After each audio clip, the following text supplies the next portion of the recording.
Heavenly Father, we pause this morning to give you thanks and to give you praise because you continue to be good to us as a people and as a federation. This morning, as the Prime Minister and his cabinet are here in this press conference, we ask for your continued guidance and protection as we carry out our good governance agenda in the federation. We thank you for those who are gathered here and even those who will be asking their questions. We pray, dear God, that you will be with each and every one. We thank you for what you are doing. We thank you for what you are going to do. And we thank you for what you'll always do to us, because you promise that you'll be with us unto the end. Continue to cover this federation in Jesus' precious name. Amen. Thank you, Deputy Prime Minister, for that wonderful prayer. I would wish to thank the media houses for coming out today to be with us. So we look forward to your questions. At this point, we'll call on the Prime Minister to give his opening statement. And let me first apologize as well for our late start. Prime Minister, Honorable Dr. Terence Drew. Good morning to all of our citizens, residents who are listening by radio, internet, or whatever means. I want to welcome you to this press conference and to say to you that we do not take your time for granted. We appreciate that you would spend it with us. These events to update our people are most critical. This government is at your service, and it is because of you why this administration is here. And therefore, it is incumbent upon us to make sure that we stay in constant communication with you so that you can have first-hand knowledge of what the government is doing, your government is doing, to ensure that we remain transparent and open to you, our people. And as we gather here for our monthly Prime Minister's press conference with the cabinet ministers, I stand before you with a profound sense of responsibility and determination. Our beloved nation of St. Kitts-Nevis faces its fair share of challenges, but I firmly believe that by coming together, hand in hand with the government, your government leading, we can overcome any obstacle that lies in our path, and of course, with God at our side. Before I delve into the pressing matters at hand, I want to emphasize the unwavering commitment of the St. Kitts-Nevis Labour Party administration to lowering the cost of living for all of our citizens. In this post-COVID environment, with inflation, and we see fuel prices rising, transport costs rising, we as a government, your government, we are taking it very seriously and doing what we have to do to lower the cost of living for you, our beloved citizens.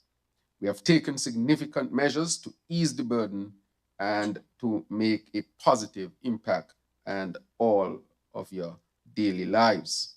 Today, I stand here to remind you of the transformative measures we have undertaken to alleviate the financial strain faced by our families here in the Federation. We have granted concessions on school supplies, and it is extended up to September 30th, 2023. And so as the new term begins, most likely in September, we want to ensure that families are in the best position to get what is needed for their children to go to school. This ensures that our children have the resources they need to thrive academically, and this, we think, would have a tremendous positive impact. And as we put that policy out, we are looking at even more ways in which we can work on it to make sure it continues to benefit our people even more. And so the feedback from our people, from your people, that feedback is critically important. Our commitment to your well-being does not end with just the concessions, as pointed out. We have taken decisions and decisive action to address the rising cost of food, recognizing the impact it has on every household.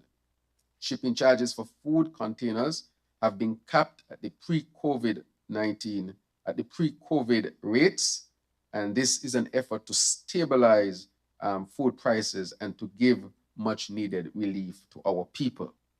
In addition, we continue to monitor to see how the food prices would move and to be ready to make any other adjustments that are necessary to make sure that our people get the best price that we can have.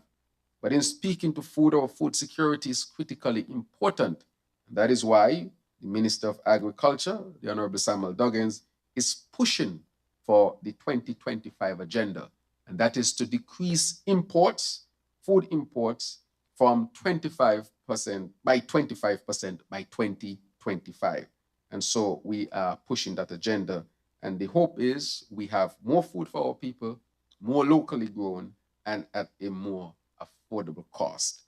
Furthermore, we have also reduced the excise tax significantly so on gasoline, because transportation is critically important, and that would make it more affordable at the pump as well.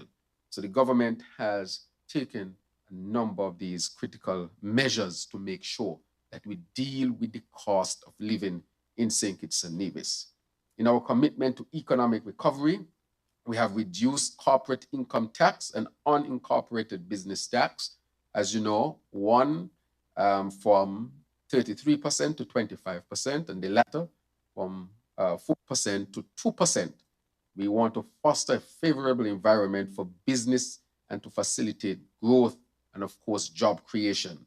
We are resolutely focused on reigniting economic growth and fostering a prosperous future for all of our people.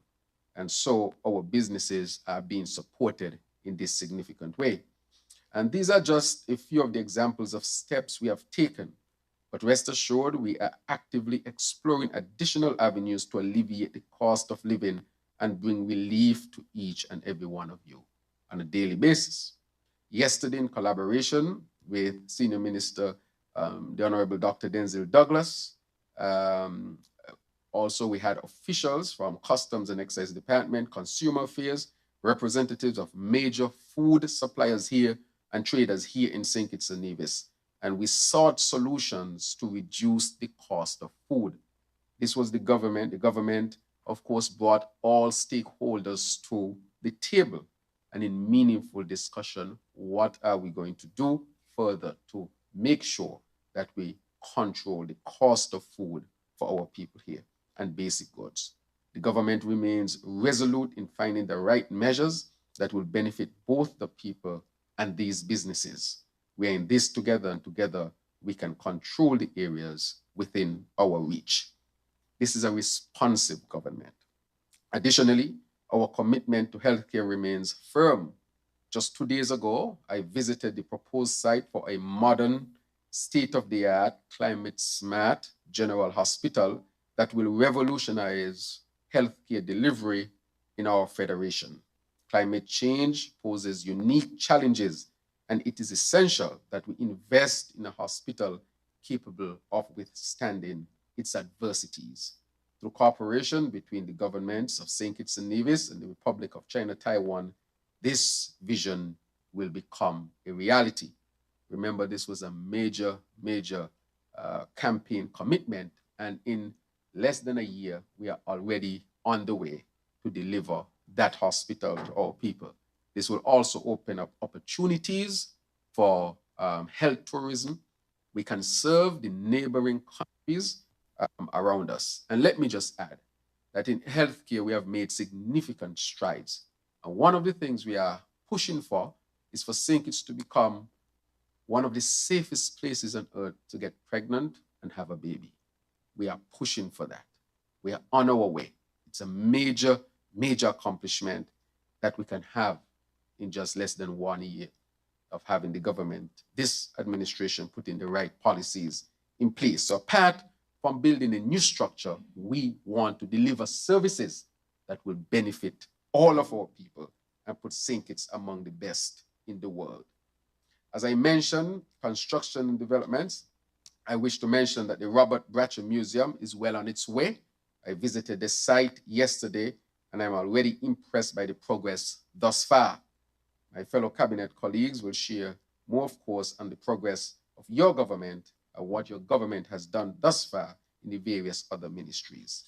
In terms of national security, we will very soon, on July 17th, resume police training, where we'll have at least 30 new recruits who will begin intense and focused training in the general duties of a police officer, self-defense, evidence and procedure, weapons training, among other key areas. And of course, we are upgrading the curricula to make sure that it responds to our national security needs. There's need for the security forces to continue to focus on the established pillars of policing, which include fostering a community and police relationship, intelligence-led policing, and predictive policing. To do this, manpower is necessary. In addition to the new recruits, the ministry is focused on improved collaborations with local, regional, and international security agencies such as the Defense Force locally, the RSS, and as far as collaborating with the FBI. We are making significant strides in these areas thus far. And so I want to thank the commissioner and the commander and their, of course, staff for the excellent job that they have been doing. I want to also point out that Dr. Powell is here as a special advisor to national security, he has been working tremendously hard with our security forces and have been putting a number of initiatives in place to ensure that we continue to secure our nation, St. Kitts and Nevis. And so I'm very pleased to announce that a number of new initiatives have been put forward, a number of new areas are being established within our security forces, and we are already seeing the tremendous impact that is having. As I've said before, we will do all we have to do to make sure that security here in St. Kitts and Nevis is dealt with by methods that are sustainable and can, of course, withstand whatever challenges we might have. And we have started those significant things and are partnering. As I've said, we are also implementing our strategy of dealing with crime and violence from a public health perspective. I want to point out a number of critical areas where we're doing that. For example, the OASIS program, the Boys of Excellence Initiative, the Explorers, the Cadets. And not only that, we have brought the Scouts and we have brought a task force together to ensure the implementation of this. And we are the first in the CARICOM that I know who that we have gone further to establish the task force. And so we are very, very serious about our national security and to make sure we create a system that is long-lasting and effective. We are also looking to have more experts in our national security apparatus in addition to who we have presently. So I want to say that we are well on our way. So earlier this month, I want to say again, I met with high-level officials from the RSS, the United States of America, as well, where we met a number of their agencies, including the Bureau of International Narcotics and Law Enforcement, Drug Enforcement Agency, the DEA, and the FBI, as mentioned before. And so we are tapping into resources to make sure that St. Kitts and Nevis is, of course, secured. I want to further state that in addition to these collaboration, we have now a new patrol boat here where training is taking place because our borders are a significant issue. We are also going to receive onshore radar in short order where we can detect any vessel that is coming into our waters here in St. Kitts and Nevis. And that will help tremendously with the transshipment of drugs and guns across our region, and that is reaching St. Kitts and Nevis, that are reaching St. Kitts and Nevis. Let me point out that these collaborative efforts are indeed critical. I recently traveled to Trinidad, where again, we had a presentation from the DEA as they are forming a vetting units. They are forming vetting units throughout the Caribbean. One will, of course, be with the OECS, where again, we will increase our capacity to deal with the new challenges. So I want to say that we are taking this matter seriously, making the necessary investments of resources, and that would have, of course, its positive impact, which we are seeing already. So your government is serious about, additionally, mending the many socioeconomic issues that we might have. And these initiatives are just a few that I have mentioned. And of course, the colleagues at the table, they will mention more. So my fellow citizens and residents, I stand before you not only as your Prime Minister, but as a fellow countryman who believes in the collective power of our actions. Our journey to a better nation requires the active participation of each one of you. Let us continue to work hand in hand, shoulder to shoulder, to build a brighter future for ourselves and the generations yet unborn, because together we can shape the destiny of our beloved St. Kitts and Nevis. And so that is the way of my opening statement.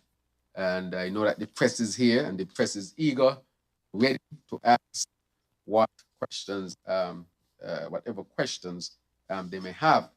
And so, as I take my seat, I will now give the press the opportunity to ask myself or any member of the cabinet questions, so that we can have an open discussion. And following that, we will have each member of the cabinet giving updates, significant updates, succinct updates with respect to what their various ministries are doing at this particular time.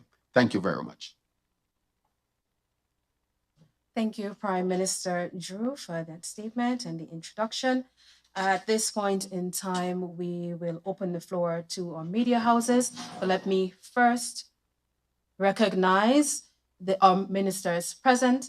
We have with us the Deputy Prime Minister, Honorable Dr. Jeffrey Hanley, the Minister of Education, Youth Empowerment, Social Development, Gender Affairs, Aging and Disabilities, Ecclesiastic and Faith-Based Affairs, Housing and Human Settlement. We also have with us Senior Minister, the Right Honorable Dr. Denzel Llewellyn Douglas, the Minister of Foreign Affairs, International Trade, Industry, Commerce and Consumer Affairs and Economic Development and Investment. We have our Attorney General, the Honorable Garth Wilkin, and the Minister of Justice and Legal Affairs. We also have Honorable Conris Maynard, Minister of Public Infrastructure, Energy and Utilities, Domestic Transport, Information, Communication and Technology, and Post. We have Minister Marsha Henderson, Honorable Marsha Henderson, Minister of Tourism, Civil Aviation, International Transport, Employment and Labor, and Urban Development, and Honorable Senator Dr. Joyelle Clark, Minister of Sustainable Development, Environment and Climate Action, and Constituency Empowerment. We have Minister Iseline Phillip, Honorable Iseline Phillip, who is currently off island, so she's not here with us today, and Honorable Minister Samuel Duggins, who is also currently working abroad. We welcome our media houses now to ask their questions. Please remember to state your names and the media houses that you represent. You're asked 2 questions at a time, and you actually direct your questions to our Prime Minister, who will then delegate accordingly. Good morning, Reverend Thompson, that is Broadcasting Corporation. What is being done to improve the water situation in Keon? Understood that there has been water issues for close to a week now, if not more.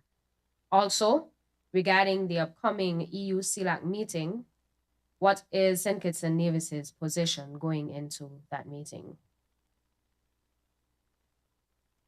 All right, thank you very much for that question. I will, of course, answer part of it as the constituency rep for number 8 and allow the minister with responsibility for water services to the Honorable Congressman to respond as well. I would like to say that the issues of water in Keon has been going on for many years. this is not something new at all.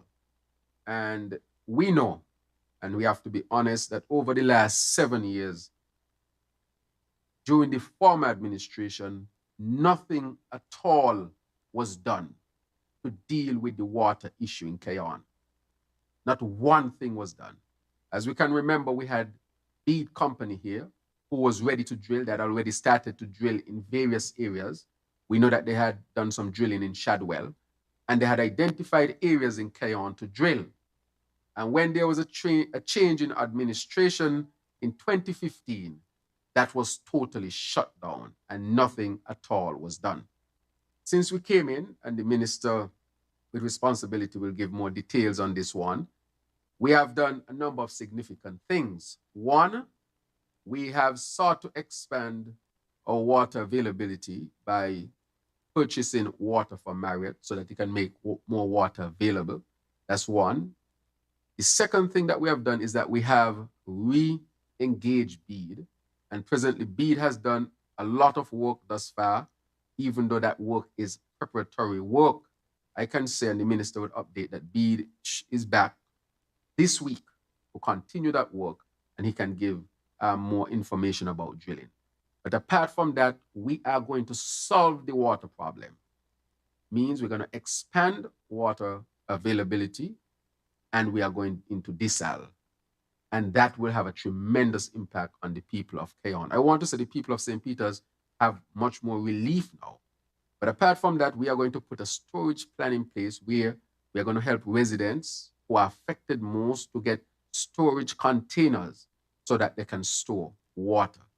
We have sent out the water trucks. We have sent out the fire trucks where needs are so that people can have access to water. But I am happy to say that in less than a year, this government has put in place a significant number of policies that will resolve the water issue once and for all. I would not speak much more on it, except to say that the people of Cayon will also enjoy a sustained, consistent availability of potable water as well. And so we're well on our way. Allow me to turn it over to the minister with responsibility for water services to give more details on the plans ahead. Honorable Maynard. Thank you very much, Mr. Prime Minister, and thank you for the question. Firstly, I want to express that we understand the frustrations of persons around the country, in Cayon and other areas, that are experiencing the water shortages. Unfortunately, for 2023, the situation has been compounded by the fact that we have had an extended drought, which means then by this time of the year last year, we have received 60% of that amount of water, meaning we are down 40% in rainfall. That is significant. So if we had 10 gallons before to share for 10 people, we only have 6 gallons now to share for the same 10 people. So nature is not on our side at the moment because, of course, of climate change. But I want to emphasize something the Prime Minister said. The question said, Cayon has been having water problems for the last week or so. I want to emphasize that this problem has been long-standing in Cayon for the 7.5 years previously to our administration. I know we always saying 7, but I want to stress 7.5 years before our administration. And not one iota of solution was offered for the people of Cayon. We are pleased to announce that the drillers are presently on the ground in Cayon, and they're doing the final remediation to the drilling rig that was left abandoned here by the last administration. There had to be extensive repairs made to that rig. It was vandalized, and we are hoping that this last iteration of improvement of that rig will allow for the drilling to continue, or rather to start, if not this week, hopefully by next week, all going well with the repairs that are presently happening this week. So the drillers are on board. That, once this well is successful, and I want to pause here, I remember I've said this before, once the well is successful, and someone in a comment somewhere said, but the gentleman doesn't know if the well is going to be successful. Well, no, you don't know. It is not 100% certainty. It is something we cannot see and touch until we drill down.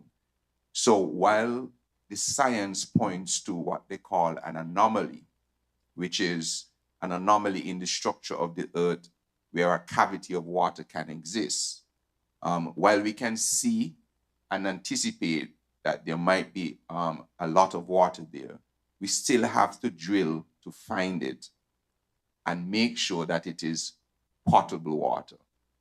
So if all goes well with the drilling, we hope to get up close to 500,000 gallons of water a day. That will solve the water issue in Keon. But it will also help in areas such as St. Peter's. Because if we are able to find anywhere close to 500,000, even if it's about 300,000 gallons a day, presently, the water for Keon and the water from St. Peter's largely come from the same source. And so that source is split between St. Peter's and Keon, and I think some others as well.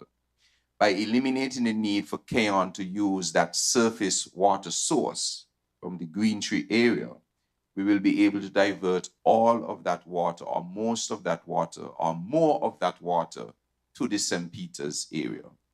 So the well in Keon has multiple effects across the areas that are affected by the drought and the lack of water. So we are hoping that this will bring significant relief. And this process started many, many months ago. The first meeting, official meeting I had as a minister, was to re-engage BEAD to fulfill their responsibilities to drill the outstanding wells. When they're finished with Keon, we will then move to Shadwell, where there's another opportunity to correct a well that was there. Similarly, there was an anomaly found. When you drill, though, you found that there were some issues with the particular well when they did. So it could not be used, but there are ways that it could be remedied. And so that is the next step. This will also be of great help for not only the Shadwell area and Basti area, but also that is an area from which we can send water to St. Peter's area as well. So in a very short few weeks and couple months, we should be able to deal significantly with the water situation in St. Peter's and in Keon. Additionally, since I am on the floor with water, and just to expand in case there are other questions, we are presently working with the Royal Utilities to expand their present supply of water to the Frigate Bay area. At present, they're producing maybe about 150,000 gallons a day to add to our system. We are presently constructing a facility that will allow that to go up to 400,000 gallons a day for the Frigate Bay area. Again, similarly, once we're able to increase the water supply in the Frigate Bay area to the Southeast Peninsula and Frigate Bay proper, then we will not have to use water which we take from the Bastia Valley to go to Frigate Bay, and we can send that to our storage facility, for instance, in Mon Peak to serve other areas of Bastia. So there is a detailed plan of how we're going to resolve the water situation. We are building the foundation now, and I appreciate that foundations are never sexy. They never look good, they're never appealing, but they are critically important to hold up what you're deciding to build. Quite frankly, the other administration did not build a foundation. And so when pressure came to bear, the whole administration crumbled. That will not happen with this one. We will diligently go about what we need to do so that when we implement the decisions we have made, they are long-standing, not for 2 or 3 years, but for 20, 30, and 40 years. So we are well on our way to dealing with the water issue. Very shortly, we will have an update on the desalination efforts of this government. It is presently being evaluated. And again, if that is correct, we will have at least another 2 million gallons of water being added to our system within the next 6 to 8 months or thereabout, all going well. So the plans are in place. Water will not be an issue in a short period of time, but we must stress that we had to do the diligent work of building sound foundation to achieve our water goals. And one other thing, we are also not just being reactive to the present situation, we're being forward thinking. And our department is now going to be engaging in identifying all of the other possible well sites around the entire island of St. Kitts. So we're going to identify where anomalies exist, where there are pools of water that exist underground, so that we can know exactly where we need to drill, so that we explore all our possibilities with groundwater. Because it is cheaper to do groundwater than it is to do desalinated water. So all of these plans are afoot, so that we can mitigate against the travails or the issues of climate change. It's a very difficult challenge, and we could not have anticipated, for instance, that we would have been in such an extended drought at this time. So please bear with the process for just a little longer. We understand the frustrations.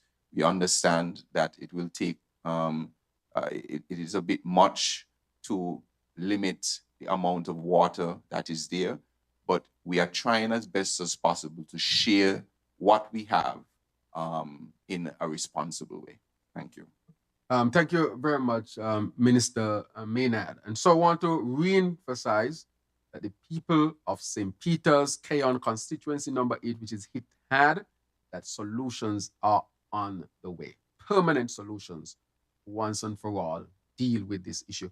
You asked also about the EU-CELAC summit, which is coming very shortly, and we are traveling to Europe. It's a significant meeting on the 17th and 18th of July between the European Union and CELAC, which of course is the community of Latin America and Caribbean states.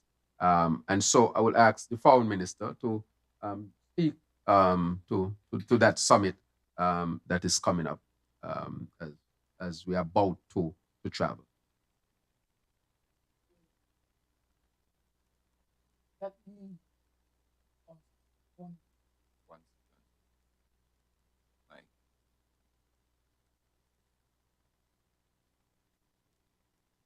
Is it on now? Yes. Right. Right. Good morning as well to the press. And I want to thank Prime Minister for giving me this opportunity to respond to the question with regard to the issues that will be pursued in the upcoming summit of heads of government of the European Union and CELAC, that is the communication, the community of states of the Latin America and Caribbean. This is going to be the first summit since we've had the pandemic and the number of issues that have confronted us, issues like climate change. And so the CELAC, which met in Argentina in January of this year, when the leadership was handed over to Prime Minister Gonzalez of St. Vincent and the Grenadines, and this being the first time that the headship of CELAC would have been handed over to a Caribbean leader since it was created back in, I think, 2013 or 2014. And the critical issues for us, with some of which are still being debated and ironed out to appear in the final document, was firstly for our region concern, the matter of reparation as a demand that has been pursued by the Caribbean community in recent times for the act of slavery committed against people of African descent and who were sent into the Caribbean and into other parts of the world. This is an area still of controversy because, of course, others do not wish this matter to be finally entered into the final document. Also, I should say, correlated to this is the matter of the Atlantic slave trade, that there are some views that this should not be appearing in the final document, especially since this is a matter that is being pursued at the moment by the United Nations. And similarly, there are views that the matter of identifying the main causative agent, I would say, for the war in Ukraine that is being pursued by Russia, that this also should not be a matter to appear in the final document.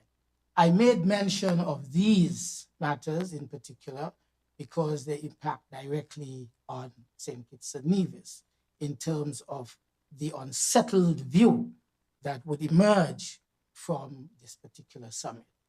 But there are other views that we've had a common understanding about. For example, the effects of climate change and the need for the developed world to lend support to financing of the initiatives that are associated with climate change and the effects it is having on countries like ours in the Caribbean region and in Latin America on the whole. You would remember that it was just a few weeks ago, there was a very important summit in Paris, which I had the opportunity to attend for a few hours on behalf of our Prime Minister, who was somewhere else at that time. That summit, I think, has piqued the interest of all persons. And President of France, the President of France, Macron of France, was very, very careful in pursuing aggressively the attention of the world to do something that would allow countries like ours to have the benefit of additional financing and lessen the debt burden, which to a large extent is what our money is being used for in terms of paying down debts. A lot of those debts being incurred as a result of the rebuilding of infrastructure after we would have been impacted by climate change. And so the world is becoming more conscious of this. The developed world is becoming more sensitive. And I believe that this will be part of the final statement that comes out from the summit. In other words, all that we have been saying with regard to the impact of climate change upon us and the need for the developed world and the multinational development banks and national banks of the developed countries to come to terms with our plight. That is, those of us who are small, independent countries. We believe that if we were to be able to access financing at a different rate, or if we are able to access financing as grants and gifts rather than having to borrow at high interest rates, we would see a difference in terms of the livelihoods of our people in this part of the world. In other words, we need to ensure that even though we are a high income country, we would still have access to these financing, which are reasonable because we are states which are small and quite vulnerable to all of the vagaries, I should say, of climate change. Thank you very, very much, Minister of Foreign Affairs. We will take more questions. Sure. Welcome the next media house.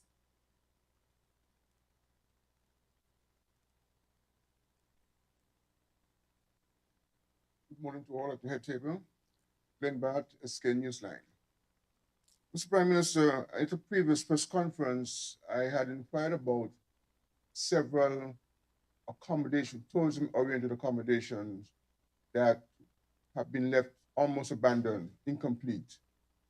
And it was my understanding then that government was going to approach the developers and see if they can get these things restarted. Can you talk about what specifics have occurred since then? In a similar fashion, two major projects funded by that received funds from the SIDF, namely Kitts-Nevis Hill and Christopher Harbour. These two projects have major potential, yet they seem to be languishing. I have also asked about this in previous press conferences.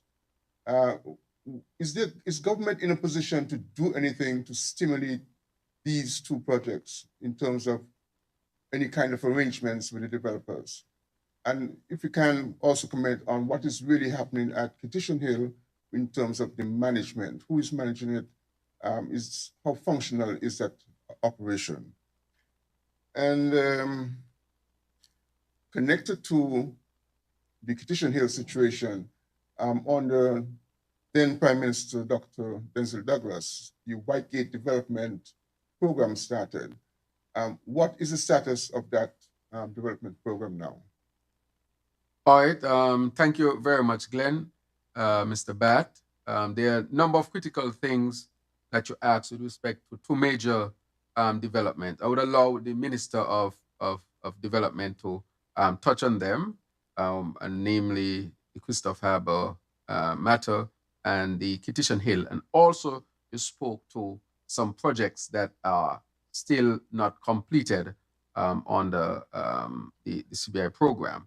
And so would allow the Minister of Development to respond. Thank you, Mr. Prime Minister, and thank you, Mr. Bart, for your questions. The question pertaining to Christopher Harbour. Christopher Harbour continues under this administration to be an area designated and pursued for high-level tourism development.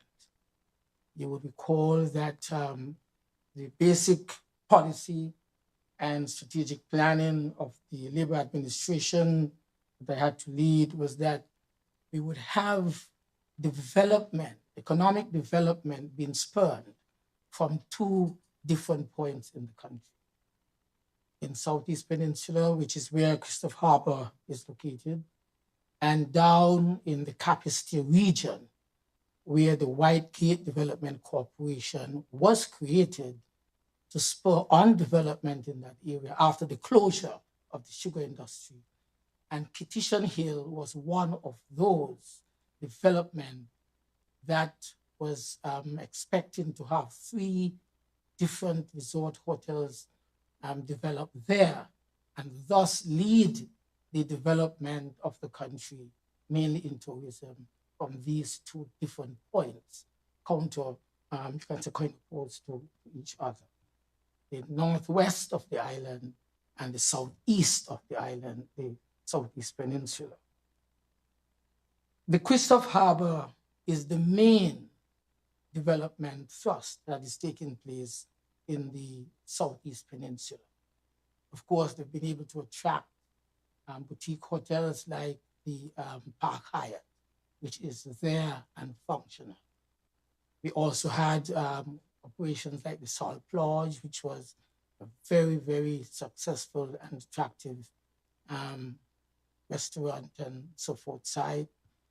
Together, of course, with the pavilion, which was the anchor facility that provided the necessary support services for the residents who would have built multi-million-dollar homes in the Southeast Peninsula at Christopher Harbor. The development is still ongoing, but it has been slowed, in particular by COVID-19. There are some other issues that have to be ironed out.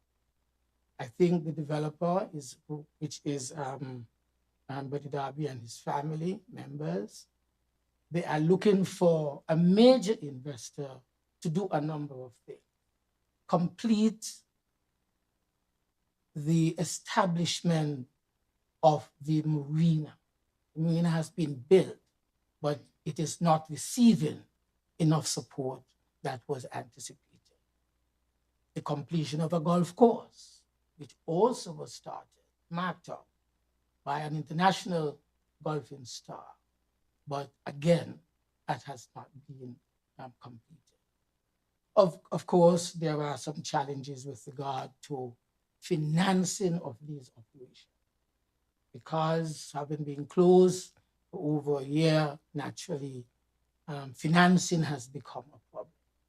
And so there are some service or infrastructural service issues that have arisen, especially for the residents who are living there. The idea, therefore, is for us to aggressively market the development that is taking place at Christopher Harbor together with the developers themselves. That has been continued. I've had several meetings abroad with potential investors showcasing the Christopher Harbor. People have come, people have looked, and have expressed interest. I'm also in contact with Buddy Darby, the main player that is pursuing the development there.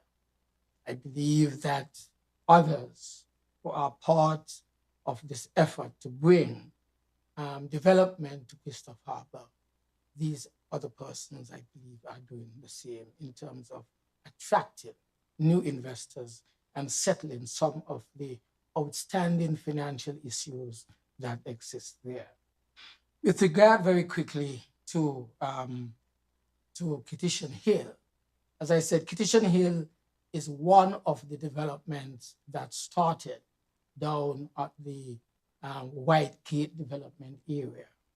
Just as we had the Christopher Harbor and the Southeast Peninsula, so we had about 3 square miles of land, mainly agricultural land, inclusive of the villages that exist there.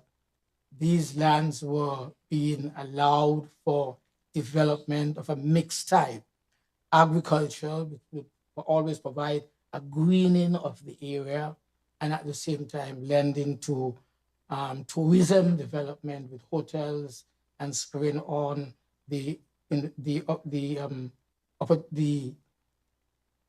employment opportunities that we expected to accrue there. Remember, we had the Beaumont Park, which was a very successful operation. That, of course, went down because I suspect that there were issues there. But now we are trying to have that race course turned into a race course of a different type, not just horses, thoroughbred horses anymore, but possibly motor cars and motorbikes, etc. These are still in the making. We have the ongoing project of Ramada, which again is an important project in the White Gate development area.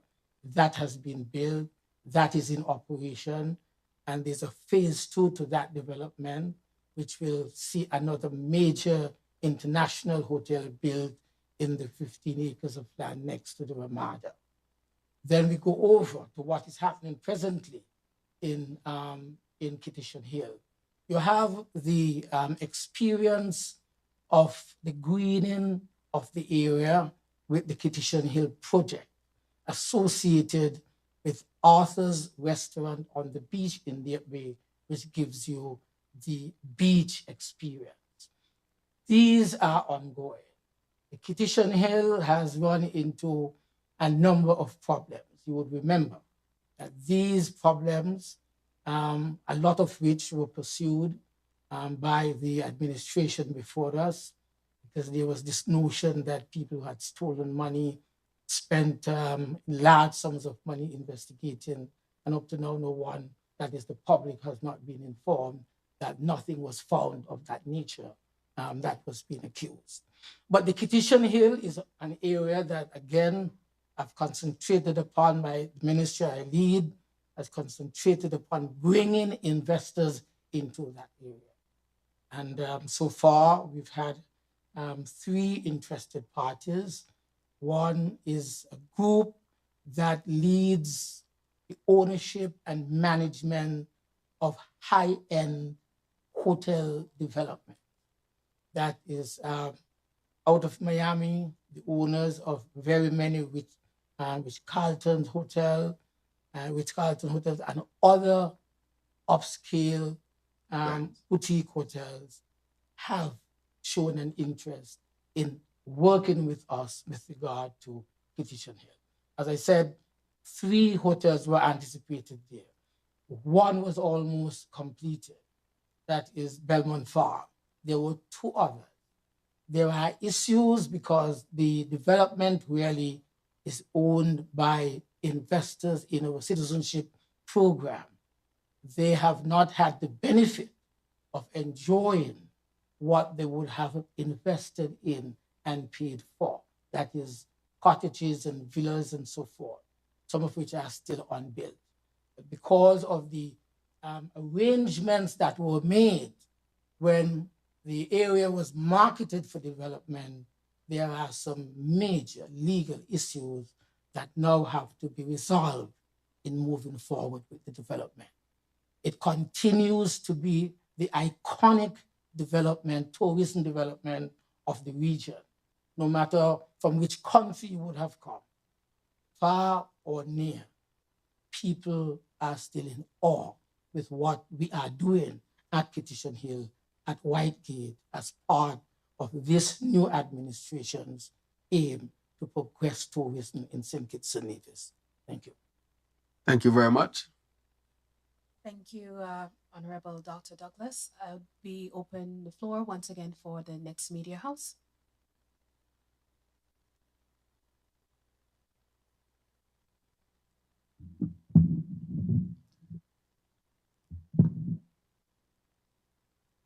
Good morning, Kevin Brown, WinFM. Morning. On the topic of national security, what success has there been in addressing the symptoms and root causes of crime in the Federation?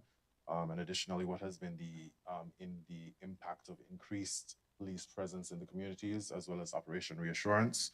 And additionally, since the rebranding of the Alternative Pathways program to Elevate, what has been the reception of that program thus far? Thank you. All right, thank you very much. Let me answer that one as it deals with national security. I would say that there are a number of initiatives that have been put forward thus far. I think in operationally and training wise, there have been some significant changes in terms of creating the Operation Reassurance, but within that, a number of other things that would have been done in terms of how does the police organization really respond to what is happening. One, we have had much more and better collaboration between police and the defense force, which have seen an increased presence of the security forces throughout the communities. That's one. Secondly, in terms of engagement, in terms of the groups that we have here that are engaging in these type of criminal activities, that engagement has been very well active. Secondly, in terms of training, significant training has also been taking place to respond to what has taken place thus far in terms of how your organization responds to these. We have been dealing with the City TV issue, for example. We are expanding that in the process, and we are upgrading that to make sure that we can expand the visibility. Secondly, we are reintroducing the K9 unit. So we have started to rebuild that as well. We are introducing another unit, which should be built out very, very soon, which I will speak to as I am given the authority to say, so to speak, or as to what that unit will entail. And so we have put those things in place. Those things, among others that we have done, that all I would speak to because of the nature of things, those things have resulted in positive results. Secondly, with respect to dealing with crime from a public health perspective, we have already put the task force in place. Just yesterday, I met with the PS for social services, and we are going to introduce programs where the issue of national security and dealing with violence would permeate almost every sector of our country, because we have to deal with it holistically. We have decided to accept the OASIS program, which is a program that was launched between USAID and the OECS to deal with at-risk youths who are in trouble with the law. That is one of them. We have decided to expand the cadets, the scouts, the explorers, and so forth, so that we can have diversion opportunities for our young people. We have also gone as far as this summer, where the police is putting on a major football camp, and part of that would be also to deal with the issue of crime and violence. And we're also doing that with our summer fire and rescue program. So we are dealing with it from a number of perspectives. One, how do we respond aggressively to what was happening? Are we making the necessary changes? And in addition to that, we have brought experts on the ground, persons who are well versed in the area. We have Dr. Powell, who is now embedded in the security forces, and we are now going to bring in another expert to deal with that as we restructure and reorganize our security forces. We have also said that we are going to restart police training, which will restart on July 17th. And that will increase, of course, the manpower, and they will be given the necessary training to deal with any situation that we are dealing with when it comes to national security. We are going to start again to ensure that we complete the police training complex, center, I might call it, next, right here. It's right over here. As you know, that was abandoned. We are going to complete that so that training becomes something that is constant. In addition to all of that, we have made sure that we are going to open up our police stations that were closed. One in Deep Bay that is undergoing presently renovations. That was closed. And the one in St. Paul's that we're also going to reopen to make sure that, that police station was shut down and abandoned by the last administration, leaving St. Paul's without coverage and areas. We are going to make sure. So as you know, Deep Bay, as you know, there were issues with the building which we are taking care of. So that area has to be properly covered as far as St. Paul's. And we are doing work also in Nevis with the Charlestown police station. So we are upgrading the police station, upgrading the presence, upgrading training, new approaches that we are introducing. And in addition to all of that, we are collaborating regionally and internationally as well. As I told you, we are collaborating closer with the RSS, and we have gone as far as collaboration with the FBI, DEA, and so forth, INL. So we are bringing all those resources to bear on the national security issue of St. Kitts and Nevis. Citizen security is a concept that we have to understand. And we have to ensure that citizen security takes root in St. Kitts and Nevis. We know what took place under the last administration with the program that they call Peace. We know how corrupt that was. We know that the issues that would have led to, and never again, especially under this administration, we will not create a program like that. And that is why it was important that we transition from that to what we call Elevate. And under that program, it will be transparent, open, sustainable, using evidence-based methods to deal with the issue. And we have made the necessary investments, and we'll continue to make the necessary investments so that St. Kitts, when it comes to what we call citizen security, it is a concept that I would like us to adopt. Citizen security, that will be our number one priority. And remember that we have to make sure that all is on board. So the media has a role to play. I would like to see the media put out a lot of anti-violence message for, wholesome living and so forth. You can put out your own ads, encourage citizens to do the right thing, give them methods of how to deal with issues of violence and anger and so forth. you can help us and help the society in dealing with this scourge as well. Let me say, this is not just a St. Kitts problem.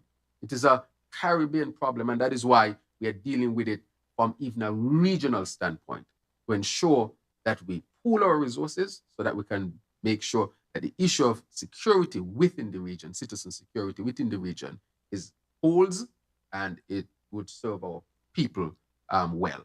So we are doing a lot from all perspectives. We are dealing with this from a holistic standpoint. And of course, we are seeing benefits already in this approach. Thank you, Prime Minister Drew. Next media house, please.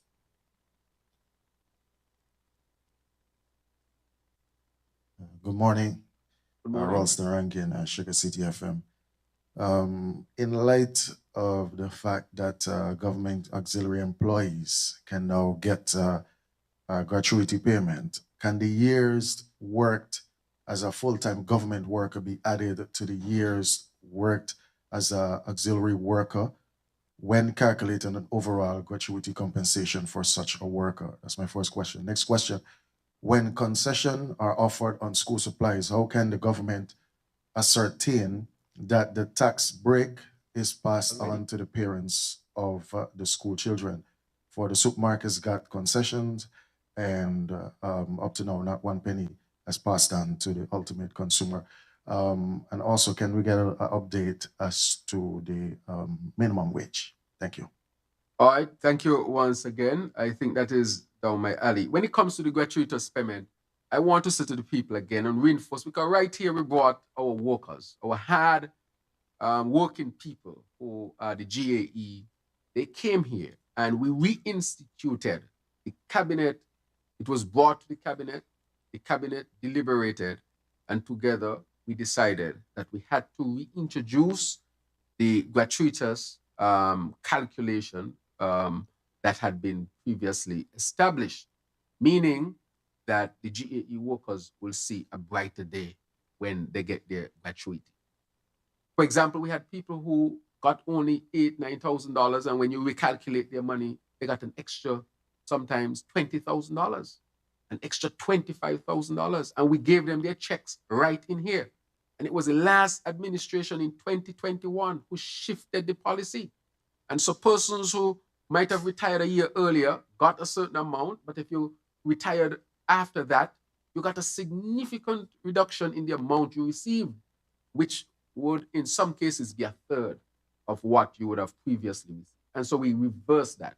So every GAE worker in St. Kitts-Nevis is now going to receive their gratuity based on a calculation that was predating 2021. And that is a significant difference as a result. And therefore, I want to say that the gratuity, that our GAE workers are very pleased with that. The other one that you asked, so the other thing we are looking at is pension, of course. We have put a task force together. The task force met just this week. Today is Thursday, and the task force, I think, met on Tuesday. And I had an update this morning from our Accountant General, Mr. Bratcher, who gave me an update on the discussions with respect to pensions for GAE workers. And I'm happy with their work, and we will have an announcement as to what we will do when it comes to pension. Our GAE workers went home, under the previous Labour administration, the process had started. Once the government changed in 2015, is that everything was thrown out. Nothing was done for the GAE workers. As a matter of fact, their policies hurt the GAE workers more because they took away the significant part of their gratuity. We have reinstated that, as I said, and now we have restarted the discussion on the pension for GAE workers. So I'm pleased to announce that the task force has been doing significant work. The other one,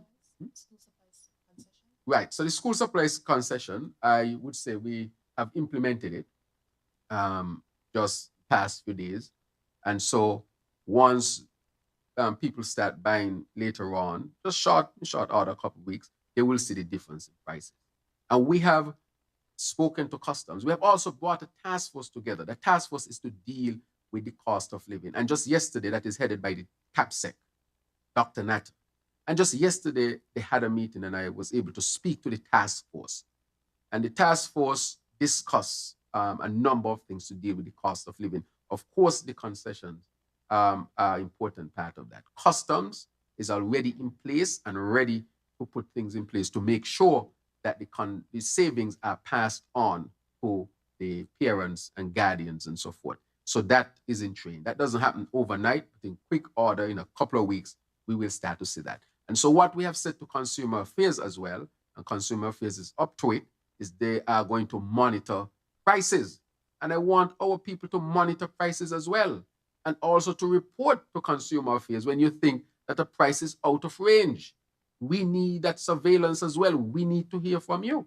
Consumer Affairs is willing to hear from you so that we can properly surveil. But I would say thus far, our traders and importers and so forth and business owners are on board, because this is not anything that would affect them negatively. As a matter of fact, it might impact them positively because more people might buy more things as the prices would go down. So we will see that. So that is one of the things that we are significantly dealing with when it comes to the concession. So we are going to see that. And that goes up to September 30th.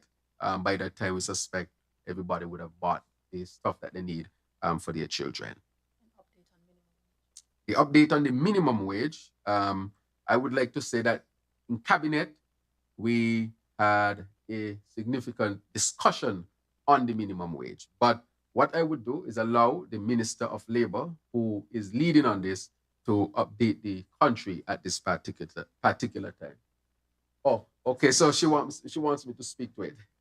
So as you know, the minimum wage task force was put together, and it was being led, of course, by the Ministry of Labor, where you would have brought all of the stakeholders to the table, means government, business, chamber, and so forth, union, workers' organizations, to discuss the issue of the minimum.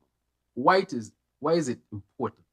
It has been about a decade, and the minimum wage in St. Kitts-Nevis has not changed. So as we call ourselves a high-income country by the calculation of GDP and so forth, the minimum wage in St. Kitts-Nevis has not changed, which means that the economic power of our people are somewhat limited as a result of that. Of course, we encourage businesses as much as possible to pay above the minimum wage, pay above the minimum wage. And so they have met, and the discussions have been going on. We have different position papers because we have included many different ministries, organizations, and so forth, so that they can put the position papers forward as to what would be a reasonable. So we have heard, for example, from the central bank, we have heard from the Ministry of Finance, we have heard from the chamber, we have heard from the labor union, and we have heard from, for example, the labor department, we have heard from social services, consumer affairs, and so forth. So, and social security. So we have had position papers from these stakeholder organizations, ministries, or whatever they might be. And so we have reached the conclusion that there needs to be an increase in the minimum, because we have said there has to be an increase in the minimum wage based on where we are, and everyone has agreed.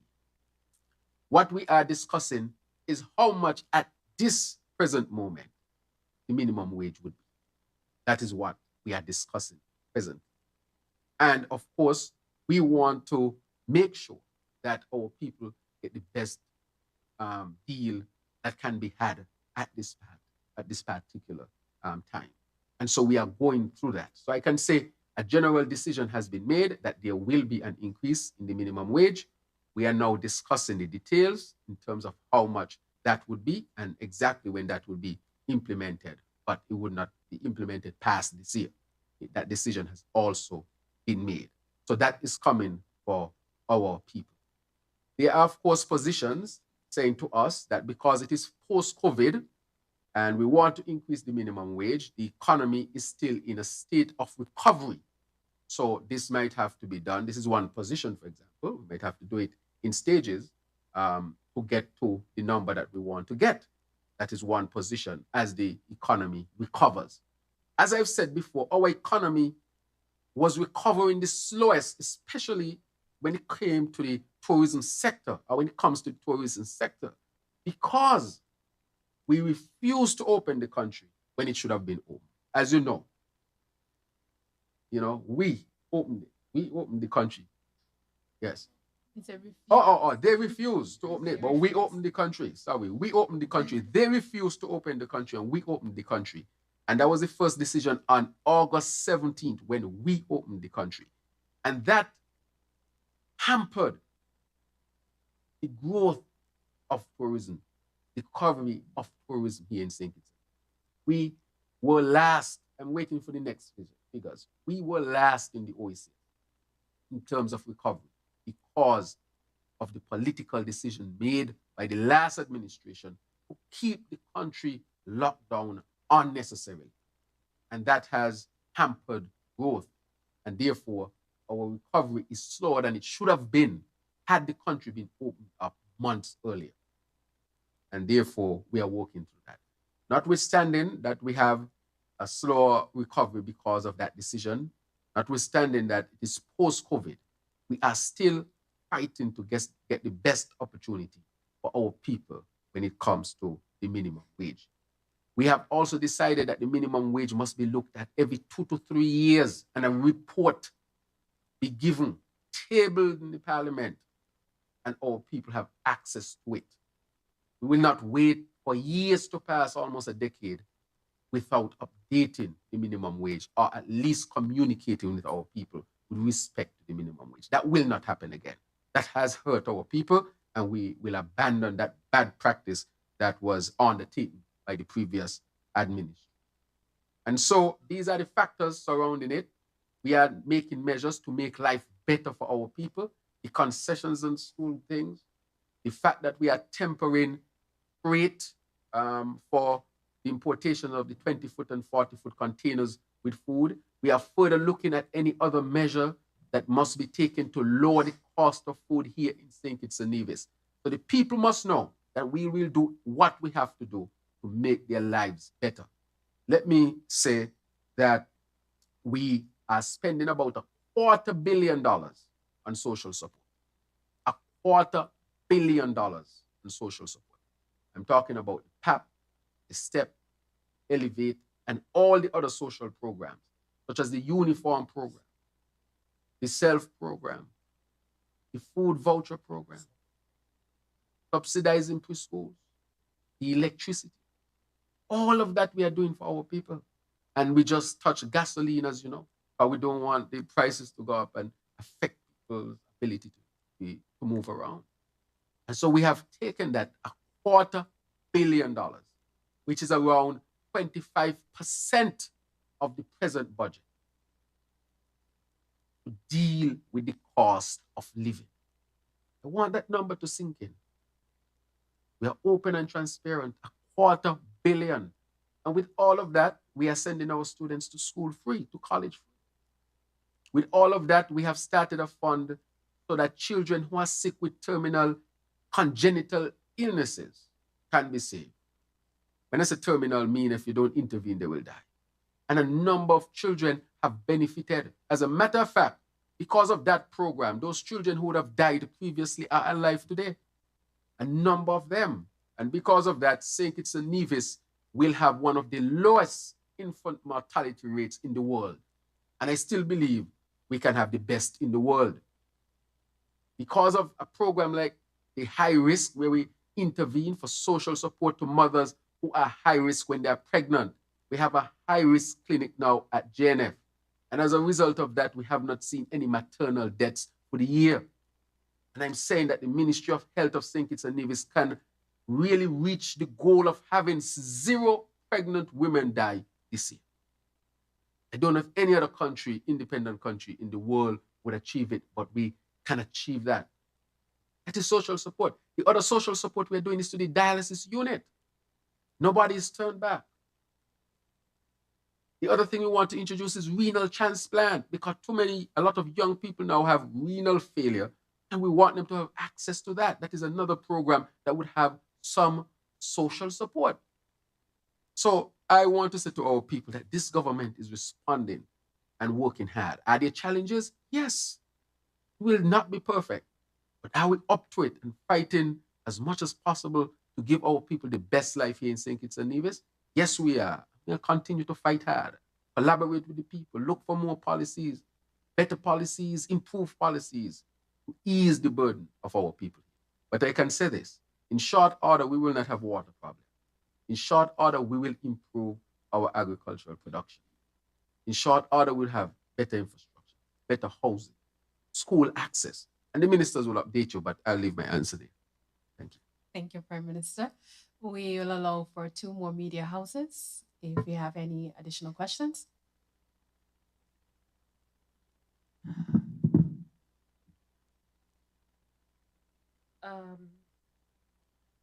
There's a question of severance.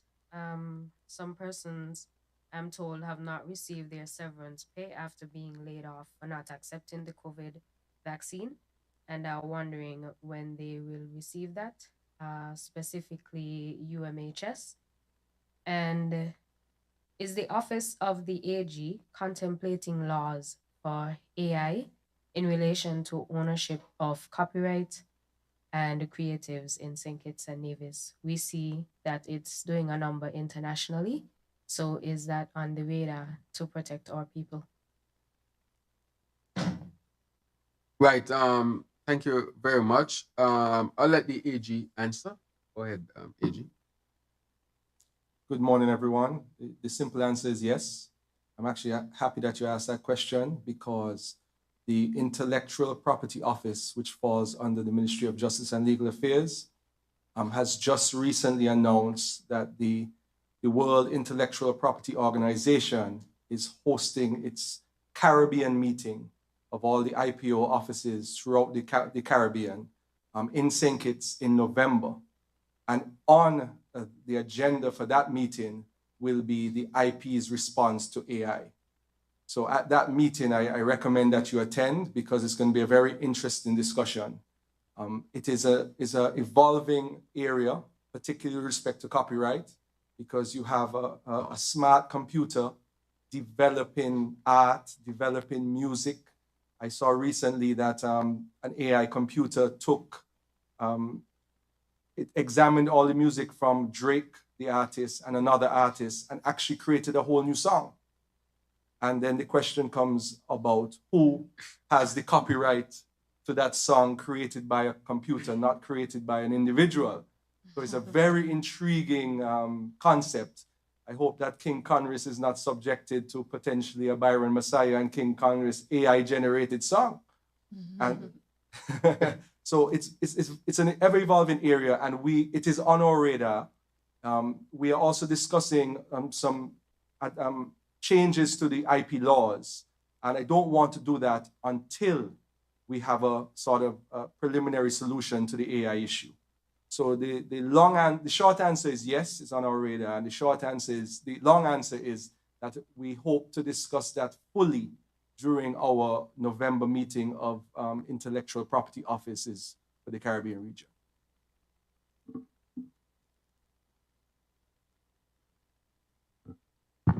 And as it relates to the question, the severance for the employees at UMHS, several complaints were made and lodged at the Ministry of Labor and Employment. Those were compiled and submitted to the cabinet as well, which I think we deliberated on about 2 Mondays ago, and they were approved. So if it is, formal complaint was made or the formal application was made at the Ministry of Labor and Employment, and your name was submitted there, then you should be receiving your severance, because I know the cabinet deliberated on that and approved a number of persons from that institution. Thank you, Minister Henderson. We ask for our final media house.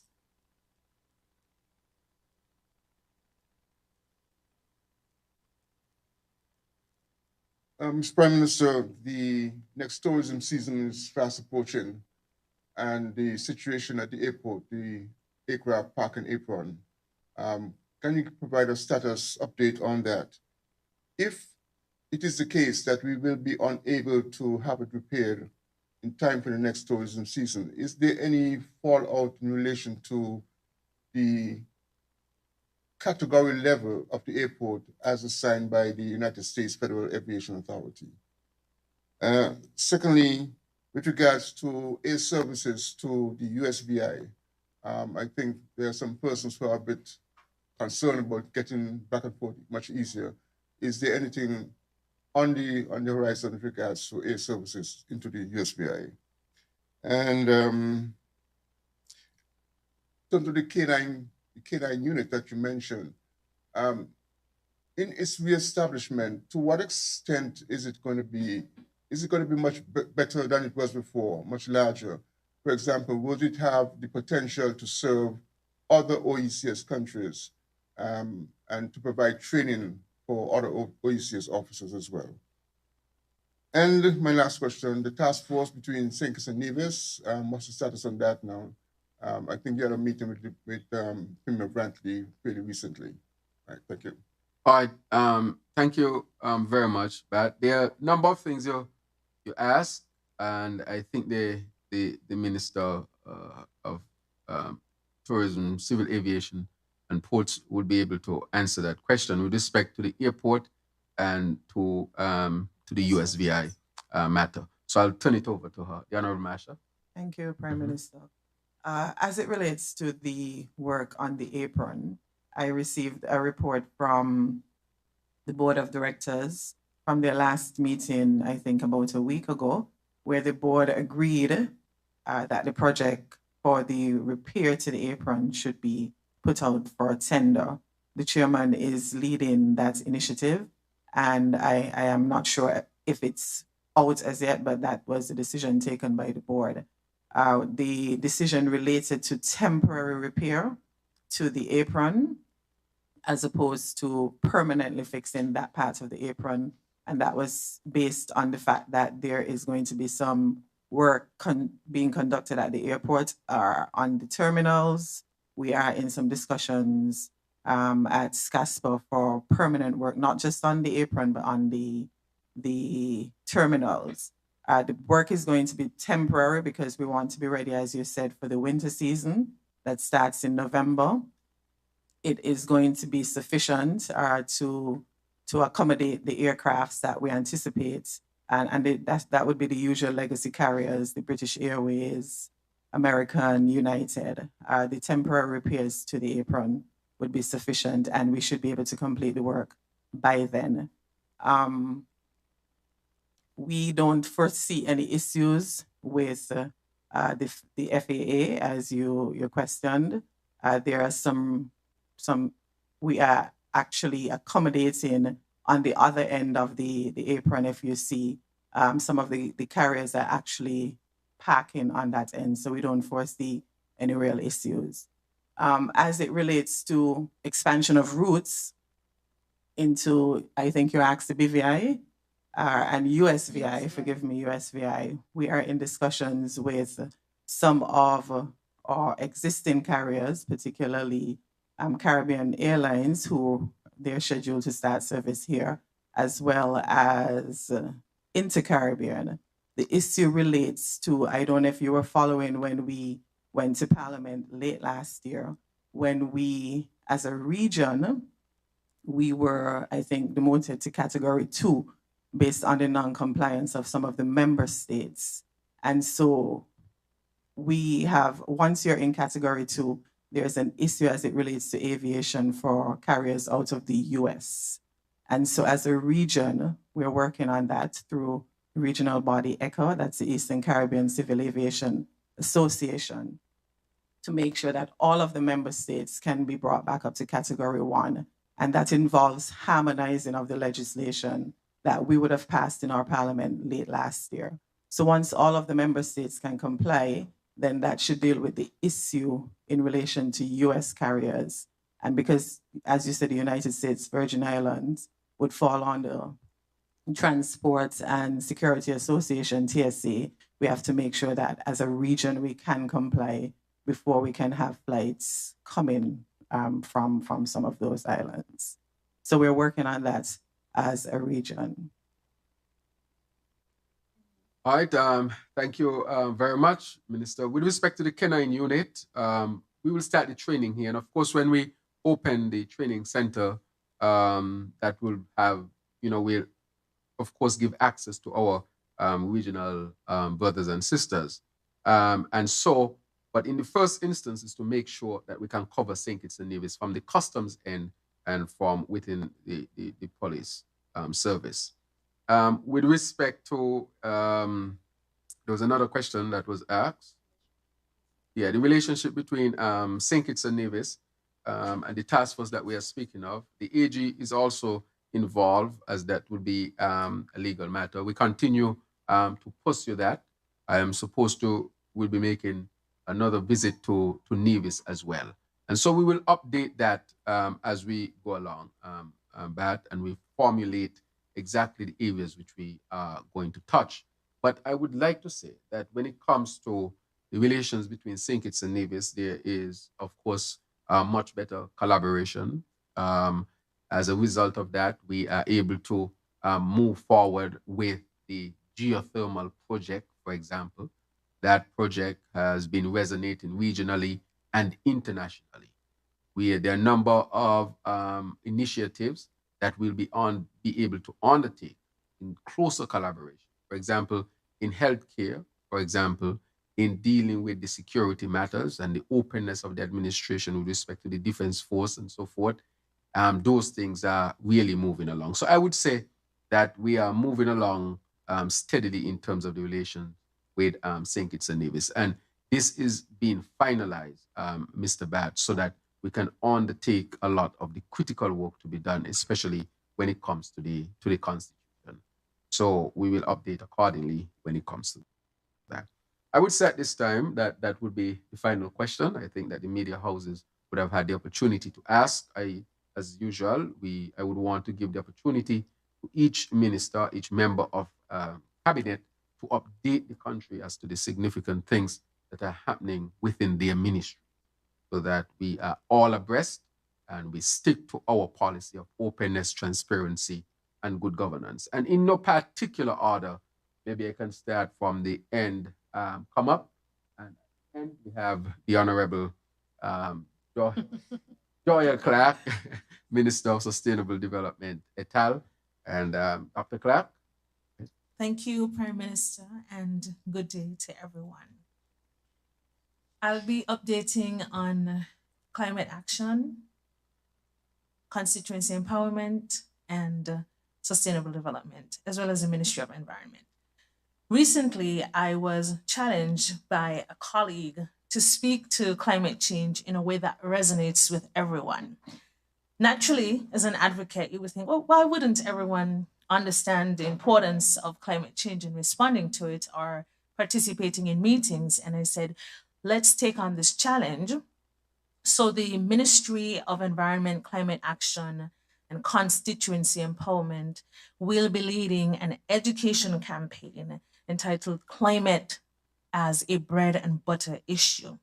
And I reference last month, June, the world experienced its warmest June on record. According to reports from Al Jazeera Newsline and from some scientific reports, it has possibly been the warmest June in 100,000 years. July 3rd, and some of you would note, if you can remember, it was also recorded as the hottest day ever recorded globally, according to data from the US National Centers for Environmental Prediction.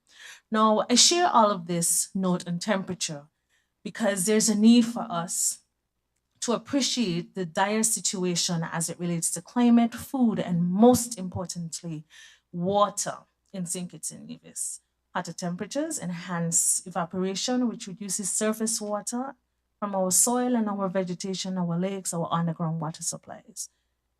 I share this to extend the support to the Ministry of Water, as the Ministry of Climate Action constantly does, to indicate that One of the first ways that we feel the climate crisis in St. Kitts and Nevis is the water situation that we're experiencing, and it will get worse. And we do appreciate the civil engineering, the work that has to be done to ensure we can access water. But we must appreciate that unless we change, we will not have more water. But the climate crisis is manageable if we continue supporting the work of our Minister of Water and their entire department as they push for more water for our people. We are fighting the climate. Now, as it relates to No Plastic Bag Mondays, the Cabinet recently approved the request by the Ministry of Environment and Climate Action and Constituency Empowerment to extend the No Plastic Bag Mondays campaign.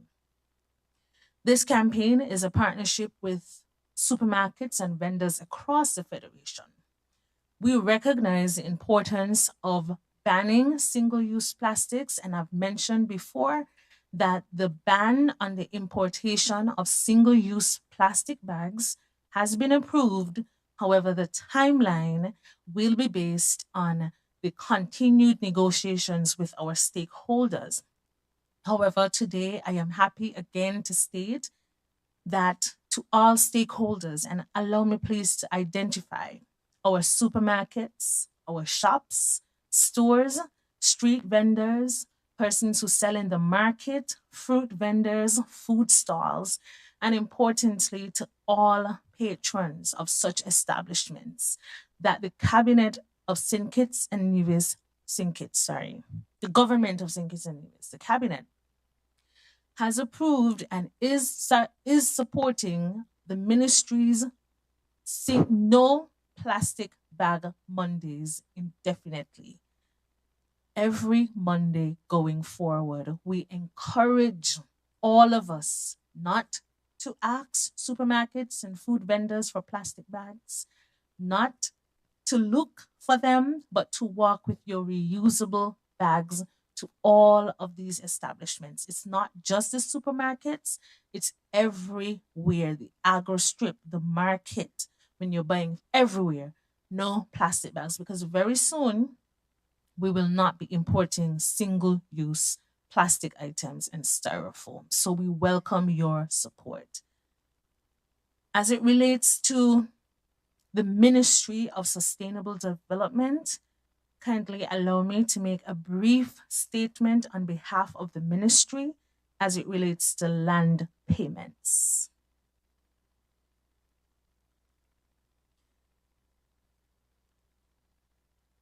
The Ministry of Sustainable Development has as its core objective a land initiative, land allocation, normalization, and distribution. This initiative commenced with a land fair in February 2023.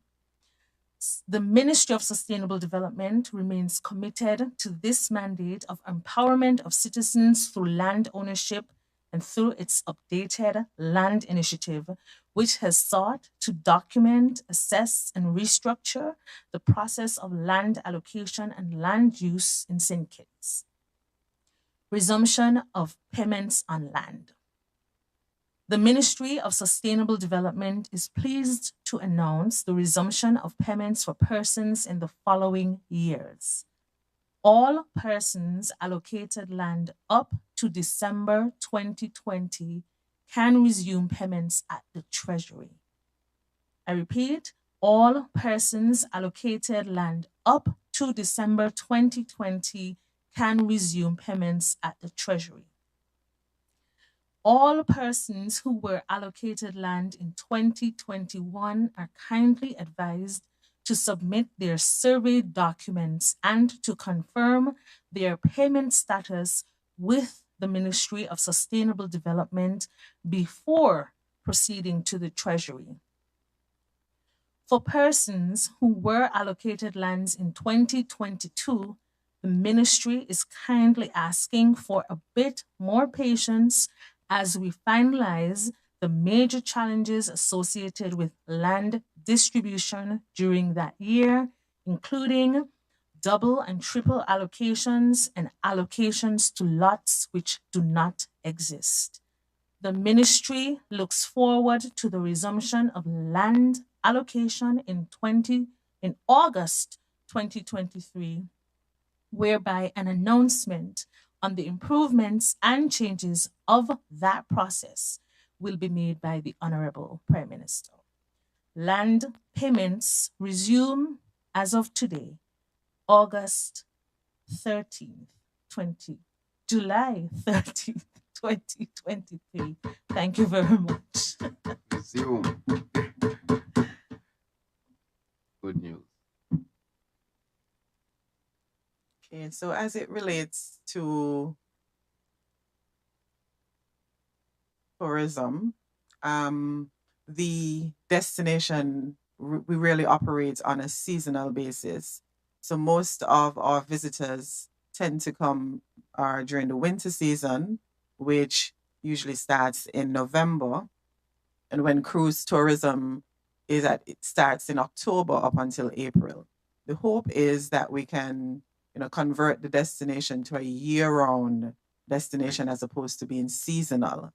So during this time, just before October and November comes the season and the winter season and the beginning of the cruise season, within the ministry, we are updating our policies and working with our stakeholders to make sure that when the season starts, we are efficient. So we have a schedule for consultations. We had the Department for Policy and Research who were working. They have revised some of the policies.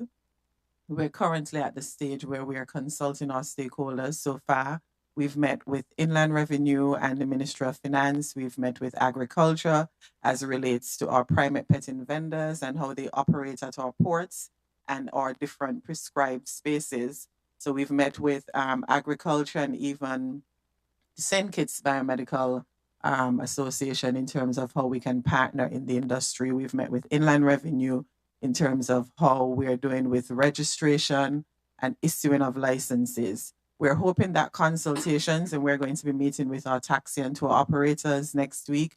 We've met with our presidents of the associations, and they're all a part of the process.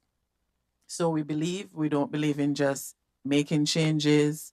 We believe everybody should be a part of the process, and that is where we are right now within the ministry at the conclusion of the consultations, and we're hoping that can be done by early August. Then we would go into our training with our stakeholders, and that should take us up until the end. So stay tuned.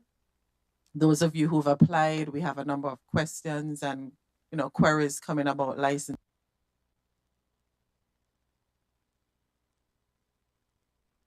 being issued to our beach vendors or taxi and tour operators.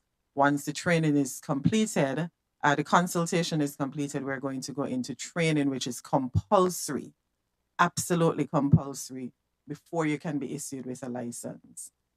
We invite you to come to the sessions. Next week, we're going to be at the Marriott with a number of our stakeholders. If you want to be a part of the whole process, make sure you show up. You can contribute to the policies going forward as it relates to the industry. Once the training is completed at the end of August, then we would start to make sure that licenses are issued. We're working with Inland Revenue and the Ministry of Finance and even the licensing authority for those who would be required to have particular licenses from there. So stay tuned in terms of what's happening at this time within the ministry. We continue our efforts to work with our regional partners, our cruise partners, and our carriers as well to make sure that our facilities are updated. So we're using this time to make our improvements down at UDC and at the ports, at the air and seaports to make sure that we can accommodate and be ready for the upcoming season. We are also working on our strategy to make sure that ultimately we can make the destination a year-round destination so that it's no longer seasonal. And of course, that is a long-term goal. As it relates to, even in Frigate Bay, we're using, and Frigate Bay, the Frigate Met Development Corporation falls under the ministry. And there are a number of projects that are outstanding. That is the beach renourishment project, both in Friars Bay and in Frigate Bay. Those projects as well, we strategically wanted to complete them during the off season, which is between May and October. I know that they're working feverishly in Frigate Bay and in Friars Bay to have those projects completed as well for the upcoming season. In Frigate Bay, we had an issue with the waste system in terms of where we direct the waste for the bars and even, otherwise. And we came up with a solution. Those projects should be completed, hopefully, in time for the cruise season so that it doesn't affect the overall visitor experience.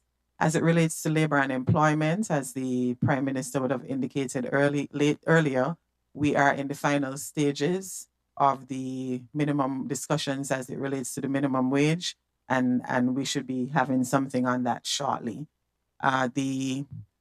Some of the officers just returned from the ILO, that's the International Labour Organization conference in Geneva, and we were able to meet with the Director General as a block with our other Caribbean counterparts as it relates to the Caribbean's agenda in labor, as we work towards a decent work agenda for our people regionally and here in St. Kitts and Nevis as well.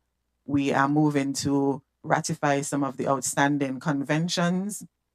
It means that we need to start our consultations as well with the Attorney General's chambers and the relevant stakeholders. I met with the tripartite committee as the Minister of Labour and Employment. We had our first meeting, I think, earlier this year. And I think it was because the minimum wage took priority. We believe that that needed to be treated as an issue of priority. The tripartite committee hasn't met since, but I'm told by the permanent secretary that we're scheduled to meet shortly to advance the work as it relates to the overall agenda of reviewing our laws here as it relates to labor and labor relations. And so I think that is it by way of update. We concluded the music festival. We are still waiting on the exit report from the different subcommittees. I'm told that most of the committees would have submitted their respective reports, and we're now trying to put the final exit report together. We meet for a retreat next Wednesday with all of the persons who were involved and even other stakeholders as it relates to the music festival. So we should have some word on that, perhaps maybe when we meet again with the press. Thank you. Thank you very much, Honorable Maynard. Yes, thank you. I will use this opportunity to present a statement on the VNR presentation at the 2023 High-Level Political Forum at the UN headquarters in New York. VNR is the Voluntary National Review as we pursue our SDG goals. In our effort to fulfill this administration's vision of becoming a sustainable island state, especially as it relates to water, energy, food, infrastructure, technology, and industry, the government of St. Kitts and Nevis will present its first voluntary national review, VNR, to the United Nations High-Level Political Forum on Sustainable Development, HLPF, in New York on July 18th, 2023. St. Kitts and Nevis will be one of 39 nations presenting at this particular HLPF at the UN headquarters in New York. The presentation of the VNR is the primary space where the UN monitors the full implementation of the 2030 Agenda for Sustainable Development at the global level. The voluntary national review is a process through which countries assess and present national progress made in implementing the 2030 Agenda, including achieving the 17 Sustainable Development Goals and the pledge to leave no one behind. It also focuses on eradicating poverty in all its forms and dimensions. The Federation's first voluntary national review comes as a result of many months of national consultations, spearheaded by the Ministry of Sustainable Development under the leadership of the Minister of Sustainable Development, Honorable Dr. Joy L. Clark. The process has been diverse involving stakeholders from civil society, the private sector, youth groups, and the public service, including the Nevis Island Administration. We say a special thank you to the UN Economic Commission for Latin America and the Caribbean, ECLAC, and the UN Multi-Country Office for Barbados and the Eastern Caribbean for their indispensable support in making our first VNR a reality. During this year's high-level political forum, the theme will be accelerating the recovery from COVID-19 and the full implementation of the 2030 Agenda for Sustainable Development at all levels. There will be a special focus on SDG 6, which is clean water and sanitation, 7, affordable and clean energy, 9, industry, innovation and infrastructure, 11, sustainable cities and communities, and 17, partnerships for the goals, all of which are critical if we are to realize our country's sustainable island state agenda. The delegation to present the VNR will include Head of Delegation, yours truly, as Minister of Energy et al., Mrs. Sherrilita Dorr Tyson, Permanent Secretary in the Ministry of Sustainable Development, Mr. Oren Manners, Director of the Public Sector Investment Program, Mr. Kevin Hope, VNR Consultant, Ms. Donala Laplace, Communications and Research Officer in the Ministry of Environment and Climate Action, and Ms. Nikira Nichols, the Federation's representative on the UN Youth Advisory Group.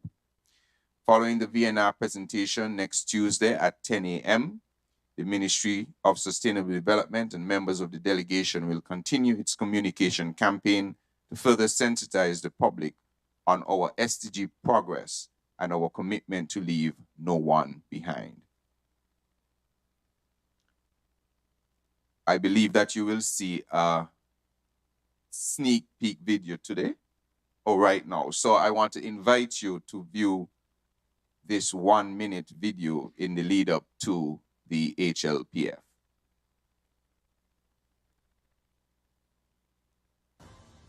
St. Kitts and Nevis has made significant strides in implementing the 2030 Agenda for Sustainable Development.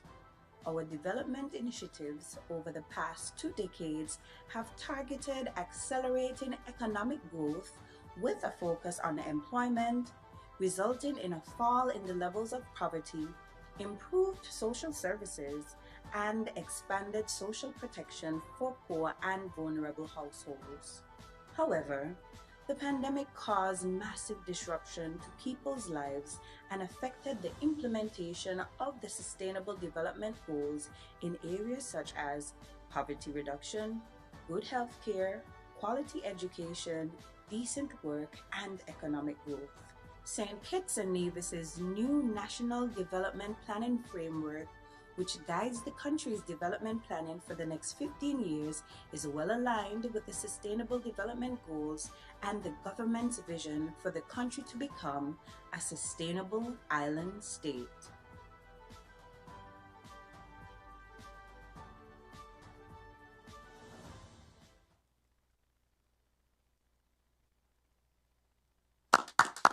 Needless to say, we are very excited about this opportunity to showcase to the world and to the UN body our progress thus far. And as I wrap finally for my intervention here, I would like to update the nation very briefly that the Ministry of Post, which is the General Post Office, is now well on the way with our national addressing system. We made a commitment that I think it was in our campaign, that you will no longer have to tell someone that you live by the mango tree around the corner with the breadfruit tree hanging over into the yard on the left side. And we are now well on our way to standardizing how your address would look. Over the coming weeks, the post office will be engaged with the Department of Physical Planning and in particular the GIS office to formalize the policy going forward on the how your address would look. To get a sneak peek, it's going to be something like this. If you live on a street called, Jeffrey, your street has a name? Ivy Batties. So let us say he lives on Ivy Batties Street. Oh, sorry. You live on Ivy Batties Street. Number 141. Good. So he will become 141 Ivy Batties Street. What is the community called? Ponds Extension will be the community. Your settlement will be Bastille. And then you will have a postal code that everyone will learn eventually, your postal code. Most likely it will have the form of KN 170, let's say 1. So you will know what your postal code is. The first number in that code, KN1, indicates that that is in St. Kitts. KN2 will indicate that it is in Nevis, and so on. So over the coming weeks and months, we are embarking on the national addressing system. And I want to say at this moment that I am very pleased with the progress that the GIS office has made over the past couple of months. They have done a significant amount of work. And the next phase is for us to engage in the street naming process. There will be a policy that will be set out on how the street naming will be done so that it is effective, efficient, and that there can be, or there will be, community involvement once the proposals are made. So look forward to our national addressing system rollout, where we can finish with this breadfruit tree across the road. Thank you very much, Minister. Over to the AG. Yes. I'd like to update the nation on some activities taking place at the Attorney General's office, as well as the Ministry of Justice and Legal Affairs. We're trying to deal with various issues by way of legislative reform. One of the matters that we are currently resolving is to deal with the issue of fake marriages. We are finalizing new marriage verification regulations very shortly under the Citizenship Act. Marriage verification officers will be assigned to interview and monitor applicants to determine whether a marriage is valid and persons aren't getting married simply for the purpose of citizenship, which is a breach of our Citizenship Act. We discovered a widespread black market industry where citizens of St. Kitts and Nevis were being paid as low as $850 and as much as $10,000 for married non-nationals, who then obtained their citizenship the next day. One person said when he asked to kiss his new wife, the mastermind of that fake marriage said, "No, you cannot." That fraudulent fake marriage pay for citizenship scheme, which started in 2019, has now come to an end. In respect of traffic illegalities and recklessness, we are currently working on an amendment to the Traffic Act to introduce a demerit point system so that persons who are reckless on the road can lose their licenses after gaining a certain amount of points, and cannot recover their licenses until they take defensive and safe driving courses. We're also reviewing the highway code to examine speed limits and introduce potential sleeping policemen, otherwise known as speed bumps. We are trying to deal with smuggling of persons into the Federation. We have created a standalone anti-smuggling bill and amendments to the Immigration Act and the Transnational Crimes Act to address the issue, which is becoming heightened and more frequent national security matter. We're also finalizing for discussion a community beautification and safety bill that will seek to ensure that all abandoned lots and homes are cleansed and cleaned. Many abandoned lots and homes are used to hide firearms, bulletproof vests, and other items used in crime. Also, they cause health hazards for neighbors by being breeding grounds for mosquitoes and rats. The cleansing and cleaning of these abandoned homes and lots will be performed by private small businesses, and the cost will be attached to the landholder's property tax. The landholders will get sufficient notice to cleanse and clean, and before any action is taken. And for long-standing abandoned properties, if the landowner repeatedly does not take action to cleanse and clean their lots, then the state can potentially acquire those lots to repurpose for housing for persons, particularly in constituencies where there's little land available. We're also working on the Criminal Procedure Bill and amendments to the Jury Bill to speed up and strengthen the criminal justice system. Accused persons and victims simply wait too long for their cases to be heard. We are addressing this as a high priority for the AG's office, and I promise that within the next year, there will be swifter justice in St. Kitts and Nevis. Such swift justice will allow our community mediation and restorative justice measures through the Access to Justice Bureau to be more impactful and bear fruit in changing our culture of aggression and dispute resolution through violence. We are currently, in relation to what the Prime Minister said earlier in terms of negotiations and discussions and relationships with Nevis. I recently, in early June, attended a constitutional reform conference with some of the top political and legal intellectuals in the Caribbean, including members of constituency reform committees from Belize and Barbados and other Commonwealth Caribbean territories.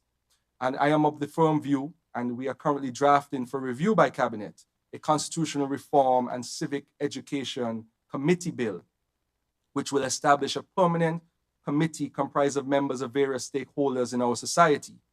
The CRCE committee, if accepted, will report to Parliament every few months with important constitutional reform, every few years with important constitutional reform recommendations, and it will permanently be tasked with educating the population about our Constitution and civic matters so that we improve civic-mindedness and constitutional knowledge in our society.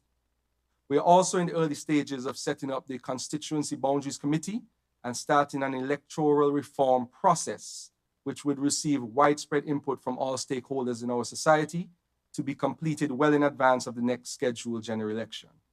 In terms of a couple infrastructure projects from the Ministry of Justice and Legal Affairs, I want the public to know that the civil and criminal high courts will move from September 2023 to Fort Lands by the Cenotaph, and they will operate there for the near future while we find a permanent solution to the Sir Lee Elmore Judicial and Legal Services Complex. Also, we are in the embryonic stages of discussing with the parliamentary officials a potential new home for Parliament. Some monies have already been allocated in this budget, and we are about to start that process of potentially finding a location and getting a design resolved so that we can start that process and hopefully we can have a brand new home for Parliament in the near future. Thank you very much, AG, for your update, and I'll turn it over to Foreign Minister Ital. Dr. the Honorable. Thank you again, Prime Minister. Let me indicate that the ministries I have, or the ministry I have, which is what should I say? Multi-departmental. It's huge. Widespread. Very widespread indeed. Foreign Affairs, International Trade and Industry and Commerce, and Consumer Affairs, and Economic Development and Investment. Well, with regard to Foreign Affairs, some of the matters pertaining to Foreign Affairs I've already mentioned earlier this morning when I was asked to answer one or two questions. But I want to say generally that the Ministry of Foreign Affairs is still determined to pursue its policy of basically consolidating the relationship that it has with existing countries and institutions, and at the same time expanding that footprint that we already have. In that regard, I would want firstly to mention, as the Prime Minister did announce some time ago in the Parliament, that we have improved our relationship with Canada. Canada, as you would remember, back in 2014, had followed on with the U.S. advisory in Kitts-Nevis, and did suspend the visa-free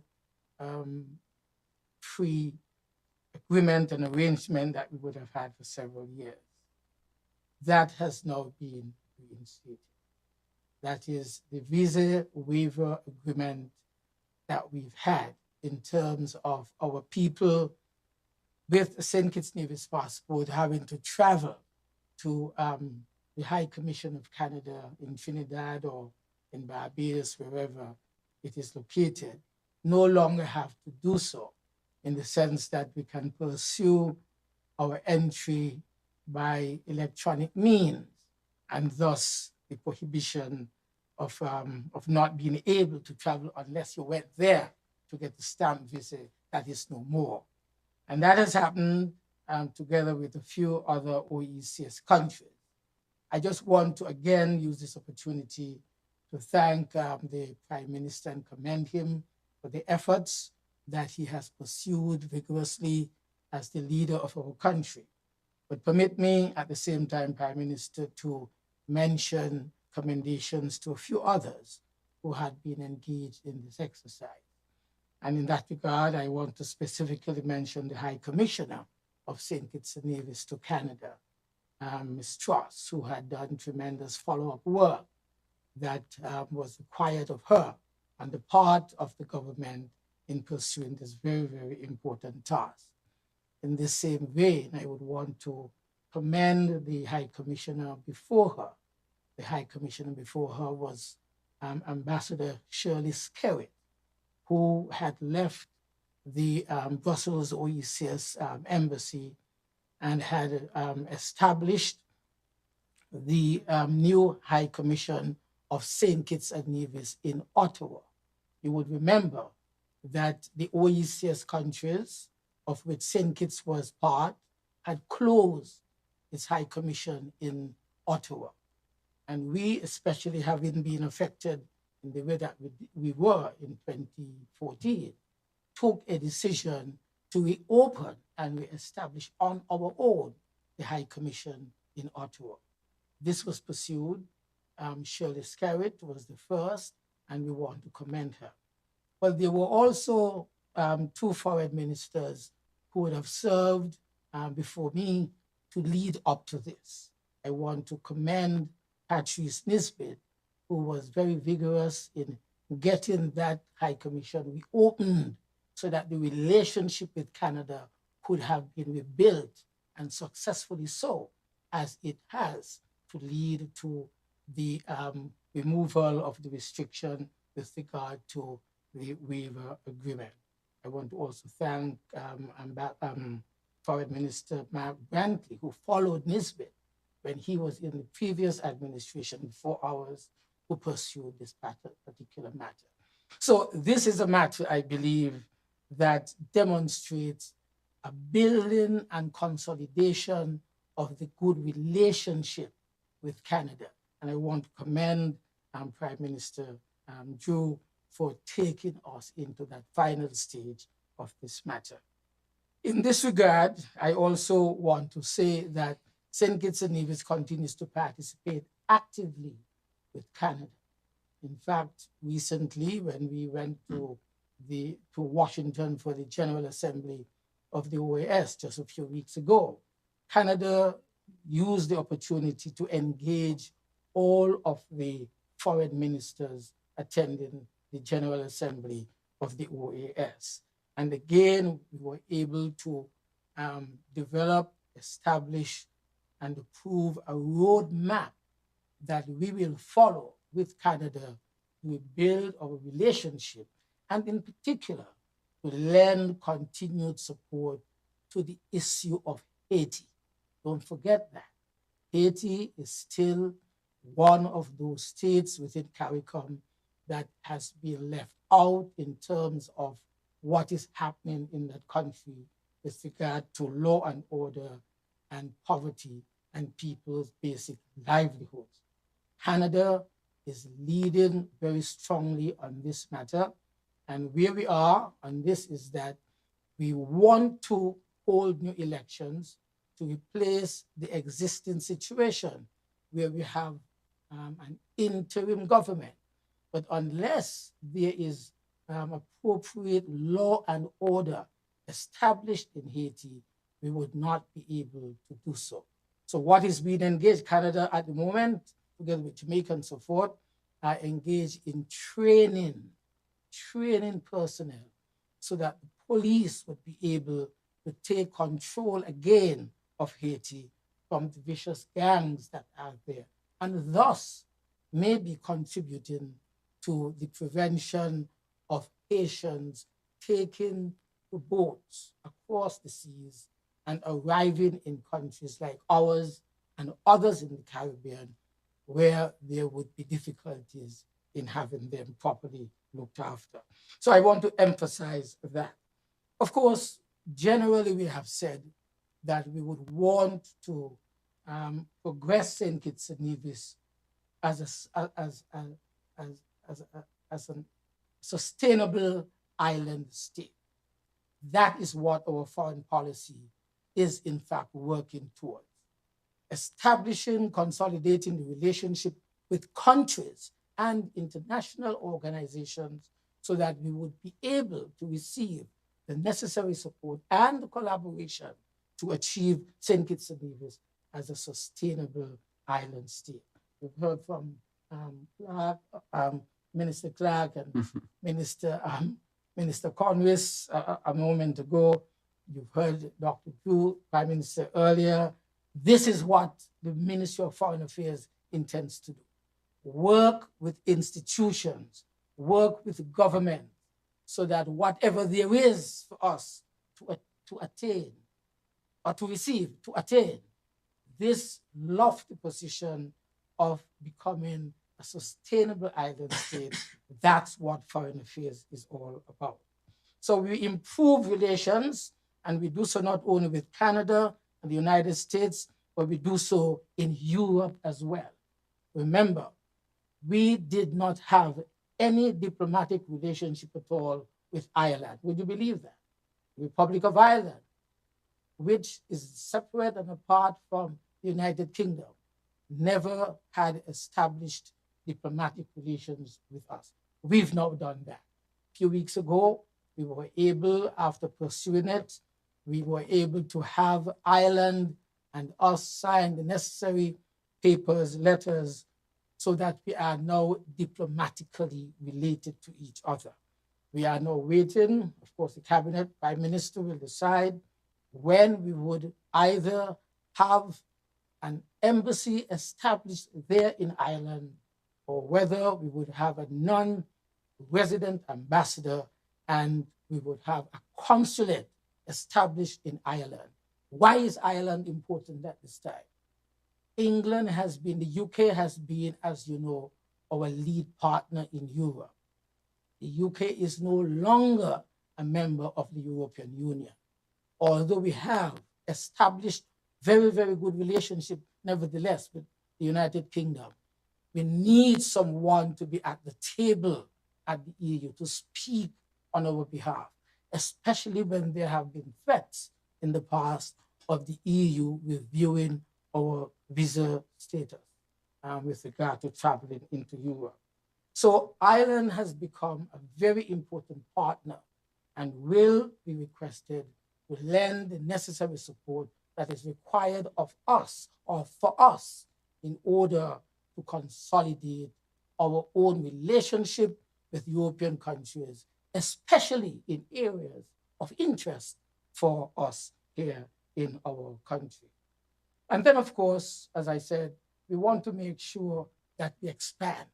And in expanding, we're looking now at the MENA area, that is the Middle East and North Africa. We already have an embassy in the UAE, United Arab Emirates, that is in Abu Dhabi. We used to have a consulate in Dubai. We are looking at how we would want to consolidate our presence, not only at the diplomatic level in the UAE, but also in terms of business, new business, especially given the portfolio of economic development and investment. How can we consolidate our presence also in Dubai, which is the center of economic and business activity in UAE? But we want to go beyond that, as I said, Middle East and North America, MENA, North Africa, sorry. And that is our presence already in Morocco. As you know, former Commissioner of Police, Creely, His Excellency, he is our ambassador for the OECS in Morocco, North Africa. we want to expand our footprint within that area. And so we would be exploring as a nation how we can improve our relationship with other countries in North Africa so that we will consolidate our position in that area, especially for the opportunities for investment. Speaking of that, Saudi Arabia, Qatar are two of the countries that we will be targeting because we know there's an intense competition between UAE, Qatar, and Saudi Arabia. And we are going to see how we can get involved while this activity of competition is ongoing and see how we can establish firm relationship in these two other countries. And so a few weeks ago, I had the opportunity to go to Saudi Arabia for the first time, identified what would be the possibilities of establishing a presence there, whether an embassy or through a consulate, honorary consulate or otherwise. And this is going to be pursued vigorously over the next few weeks. I think that's enough, of course, for foreign affairs. In terms of economic development, I mentioned as well earlier what we're doing with regard to resuscitating the developments at Christopher Harbor and also down in the Whitegate area, specifically at Kitts-Nevis Hill. Those will continue aggressively. And we are bringing into the country from time to time a number of persons who are having serious look and contemplation of restarting or investing to restart the developments which have been stalled there in those two areas. Finally, in terms of our international trade and industrial and commerce and consumer affairs, I want to say that the matter of the CET that you would have heard earlier, that is one of the important matters that is confronting the Ministry of Trade at this very moment. As you know, CARICOM produces a number of goods, and they make them available to the Caribbean community. The tariff that is placed on those goods usually relatively minimal and affordable. But of course, consumers have different tastes. So if you have a taste for a product that is made and circulated in CARICOM, but you wish to buy one that is made outside of CARICOM, you have to pay an increased tariff called the Common External Tariff. Common External Tariff, meaning that things are coming into the market, into the community from outside, and so it is taxed in a particular way to the CET. We have had a basket of goods for several years, and they were not in any way tariffed by the CET. In other words, we said, these goods are basic items, people need to live from them, therefore, no matter where they come from, they should be allowed into the country.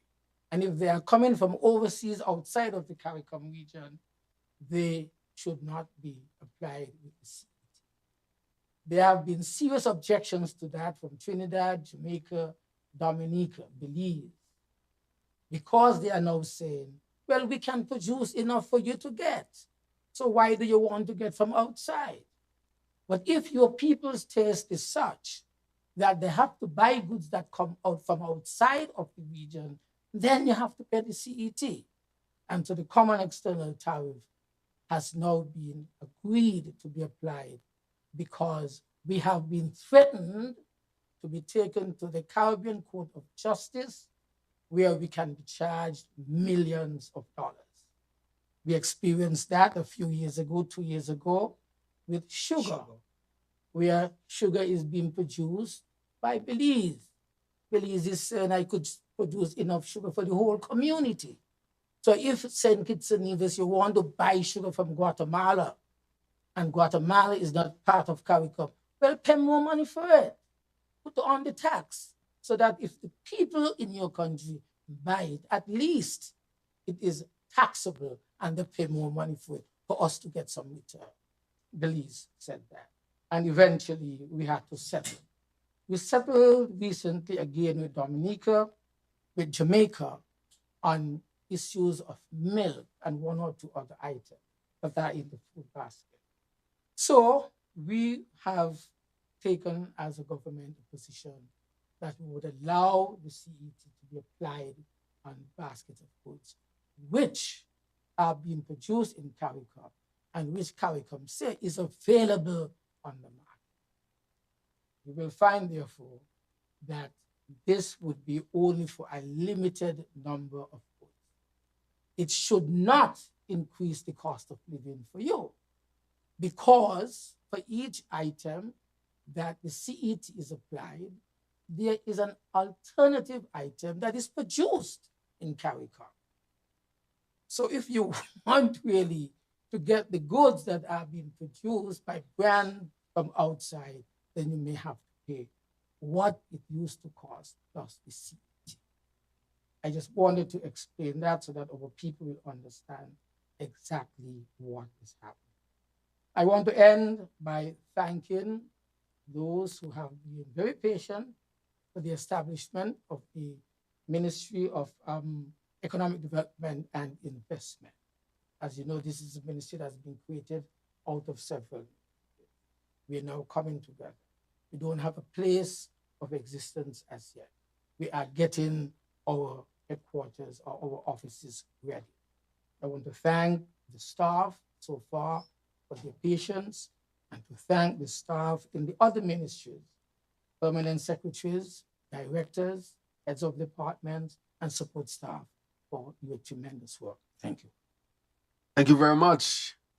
I now pass it over to our Deputy Prime Minister, Minister of Education, Ital. Thank you very much, Honorable Prime Minister. Pleasant good afternoon. As way of update, we have just completed all of our graduations. It's quite an energetic exercise.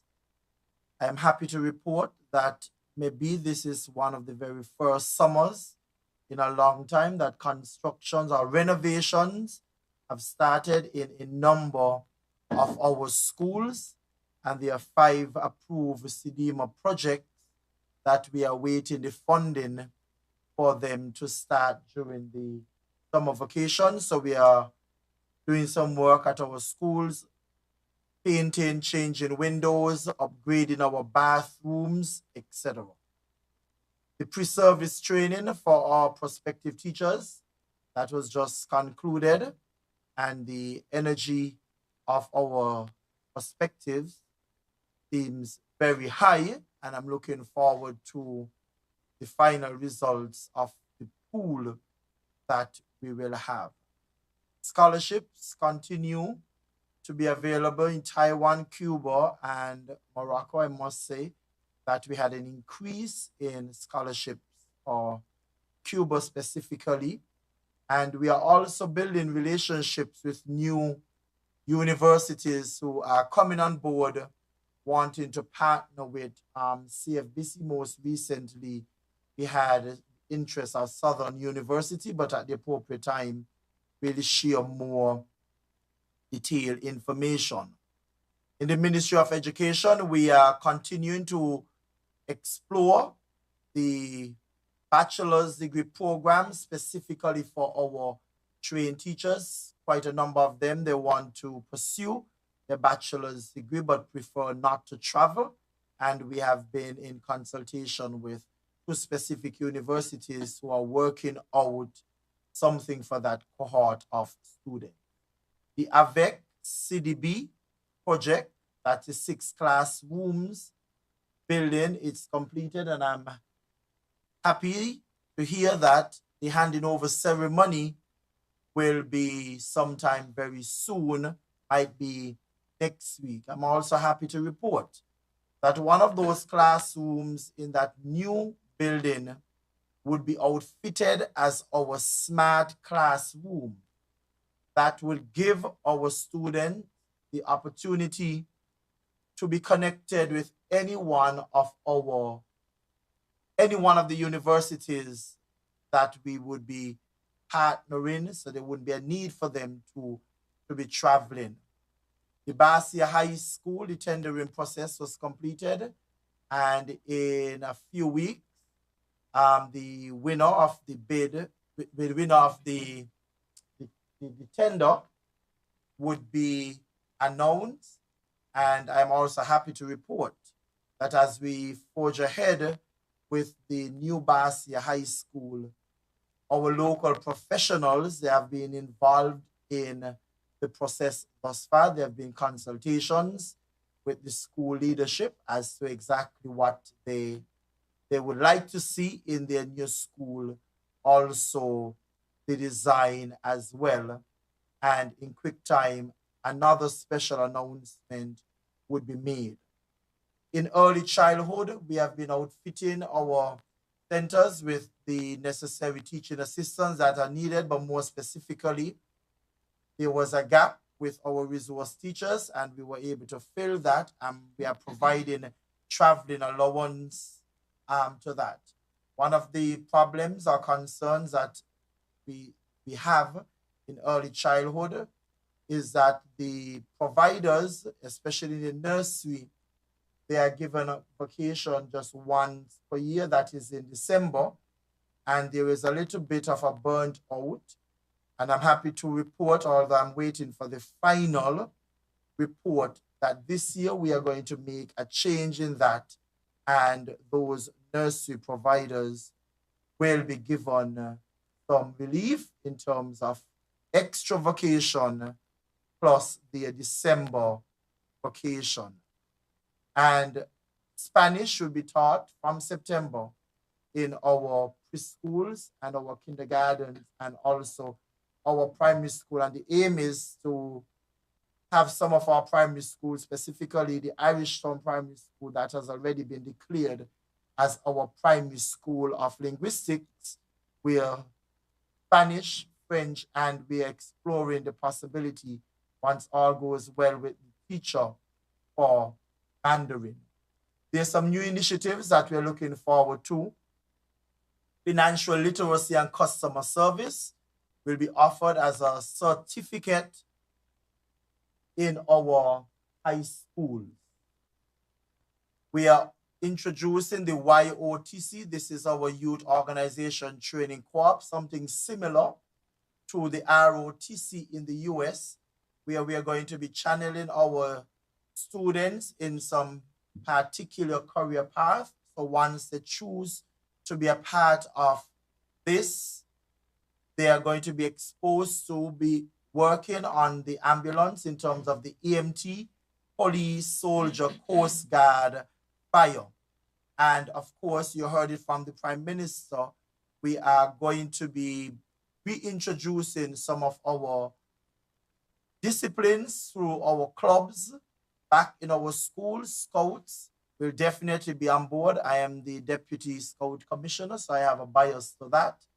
Cadets for sure will be back, and I was told or being informed that we are going to be exploring a new cohort of cadets in terms of the Sea Cadets. I'm excited about that. Photography will be taught in our schools of fashion designs, and I made mention some time ago that skills will be taught in our primary schools, and we are starting with plumbing, nail tech, culinary, which will cover baking and cooking, and we are looking forward to opening in our new school year our teacher supply shop. And of course, come September, the age will be happy to hear this, we are changing the HERE policy.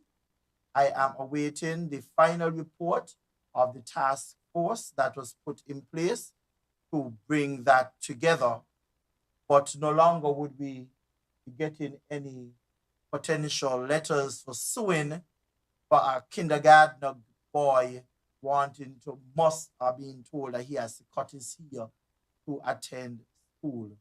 Under housing, 24 homes remain under construction, of course, with all of our local contractors. The renderings and the floor plans and the 3D virtual walkthrough of the new housing revolution that was made available to the general public, and the feedback that we have been receiving, or I have been receiving, is that the houses look good. And I'm seeing the ambassador here with responsibility for advisor, that is, His Excellency, smiling. The East Coast development, that is well on its way. We had a delay, of course, because of the changes that we had to make after we had the house fair. We made some changes based on what the community was saying, and as a result, that would have caused some delay in shipping. But in quick order, we are going to be breaking grounds that will be showcasing the 2 model homes that will be there for us to display. I'm happy to report that there's a total roughly of 3,700 applicants that are on the online platform. This process is extremely important for us because we are capturing real data. And from this data, we will be better positioned to assist all levels of our people. There are those who are going to be going through the bank, and then there are others who would have other options available to them. I'm happy that the financial institutions are on board, and they are our big supporters in this. And I want to take this opportunity to thank all of our stakeholders. Some of them have gone beyond, and in a few weeks, they are also going to be announcing their own initiative to help with our housing revolution. I drove down East Street this morning, and the roof is off of the property that we are going to start over in East Street. That will be the new look of how we hope that East Street will be before 2026. So I'm happy again, Your Excellency, for the work that you and your team, the chairman at NHC, have been doing. Under human settlement, we continue to serve our people in the various ways we can, but I speak specifically of the pit latrines, the eradication, that is. And by the end of this year, Honorable PM, we are already positioned to complete 75, because it is the aim of this government by a particular time, I think it might be 2025, no one in St. Kitts should be using pit latrine. And I want to personally thank the Minister of Finance, who happens to be the Prime Minister, who gave a little injection in this initiative so that we can speed up the process as we continue to make lives better, or the livelihood of our people much better. I think I will stop here for now, Honorable PM. Thank you very much for the opportunity. Thank you very much, Honorable Deputy Prime Minister. Let me thank all of my colleagues in the cabinet for their updates, the updates that they have just given to you, our people of St. Kitts-Nevis. As you can see, we are well positioned to really bring into reality the sustainable island state. It was a concept, and now we can really deliver it. We will resolve our water issue. We will resolve our energy issue. We would resolve the issues of food security, and therefore that would position us for all of the other industries that we are seeking, our sectors we are seeking to develop. So I want to thank them. They have been doing a tremendous amount of work. I think when people to sit down and reflect on what this administration would have done in a year, this would have been indeed an active year, and especially a year post-COVID, on the circumstances that are not ideal, yet we have been able to achieve such a scorecard. from my own ministries, very quickly, I want to say that the National Bank has done well, and the reports, of course, will be made available. I want to thank the chairman and the board, and the chairperson and the board, and the employees and the professionals at the National Bank who have worked so diligently to make sure that that bank continues to be extremely strong. And from all reports, we expect things to move in a positive way. And those who are the shareholders would be able to get a dividend. I also want to say to those at the Social Security, the chairperson for the board, the director, the members of the board, and all of the employees there and professionals, they have been working tirelessly hard as well for Social Security, who helped to deliver the dividend from the CBI. Social Security is going through a number of critical reforms, including upgrading its IT system and those other reforms from the actual report that are to come forward. I also want to set the development bank, which was a significant challenge. That bank was really significantly hurt by bad policy over the previous 7 years under the last administration. We have been able to stabilize the bank.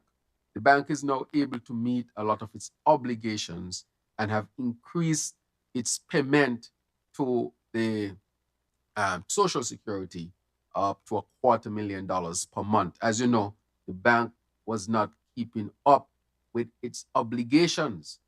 And because of bad practice and not having audits done, a number of financial institutions were refusing to do business with our development bank.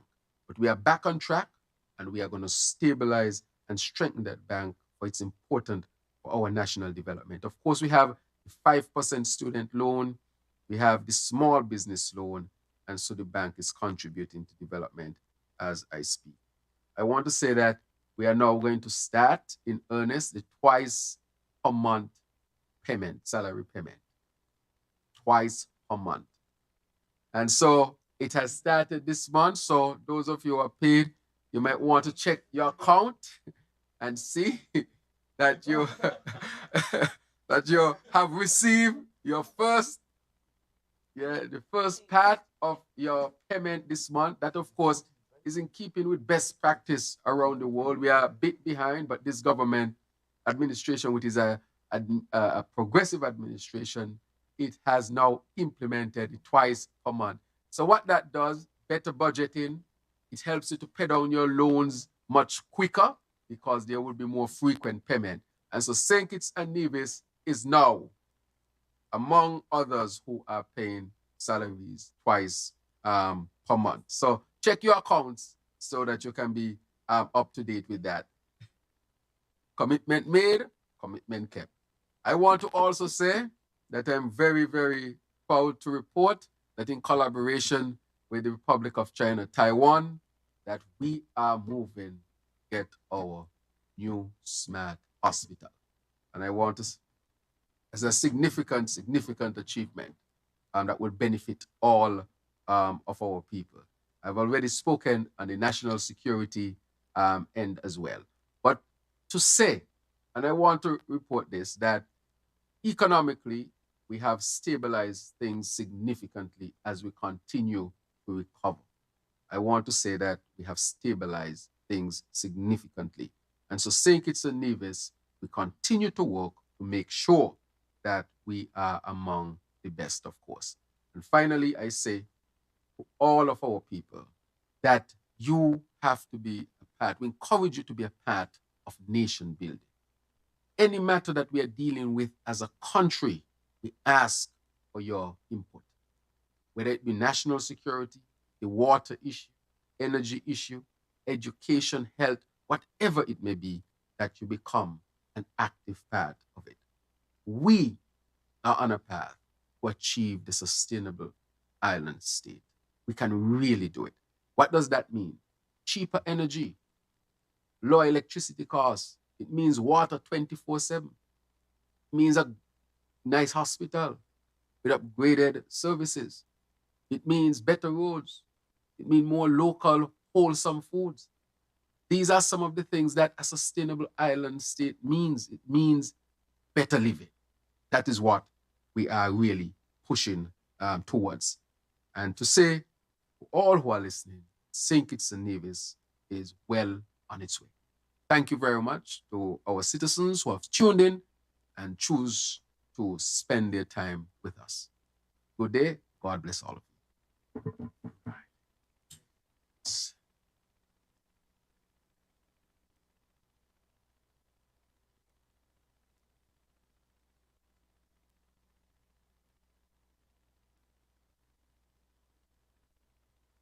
Seems as though they're having some sound issues. Okay, hopefully they'll get that sorted out now. Okay, sorry about that. All right. Thank you, Prime Minister and Cabinet Ministers, for taking time out of your busy schedules to update the public on these major developments within our Federation and for maintaining your commitment of transparency and good governance. And thank you once again to the media houses for engaging with us and for also accepting the government's invitation to attend. To our viewing and listening audience, thank you once again for tuning in. Do have a blessed day.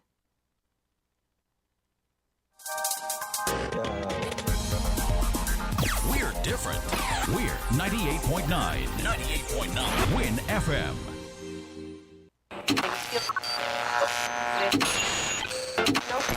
You found the sound. 98.9.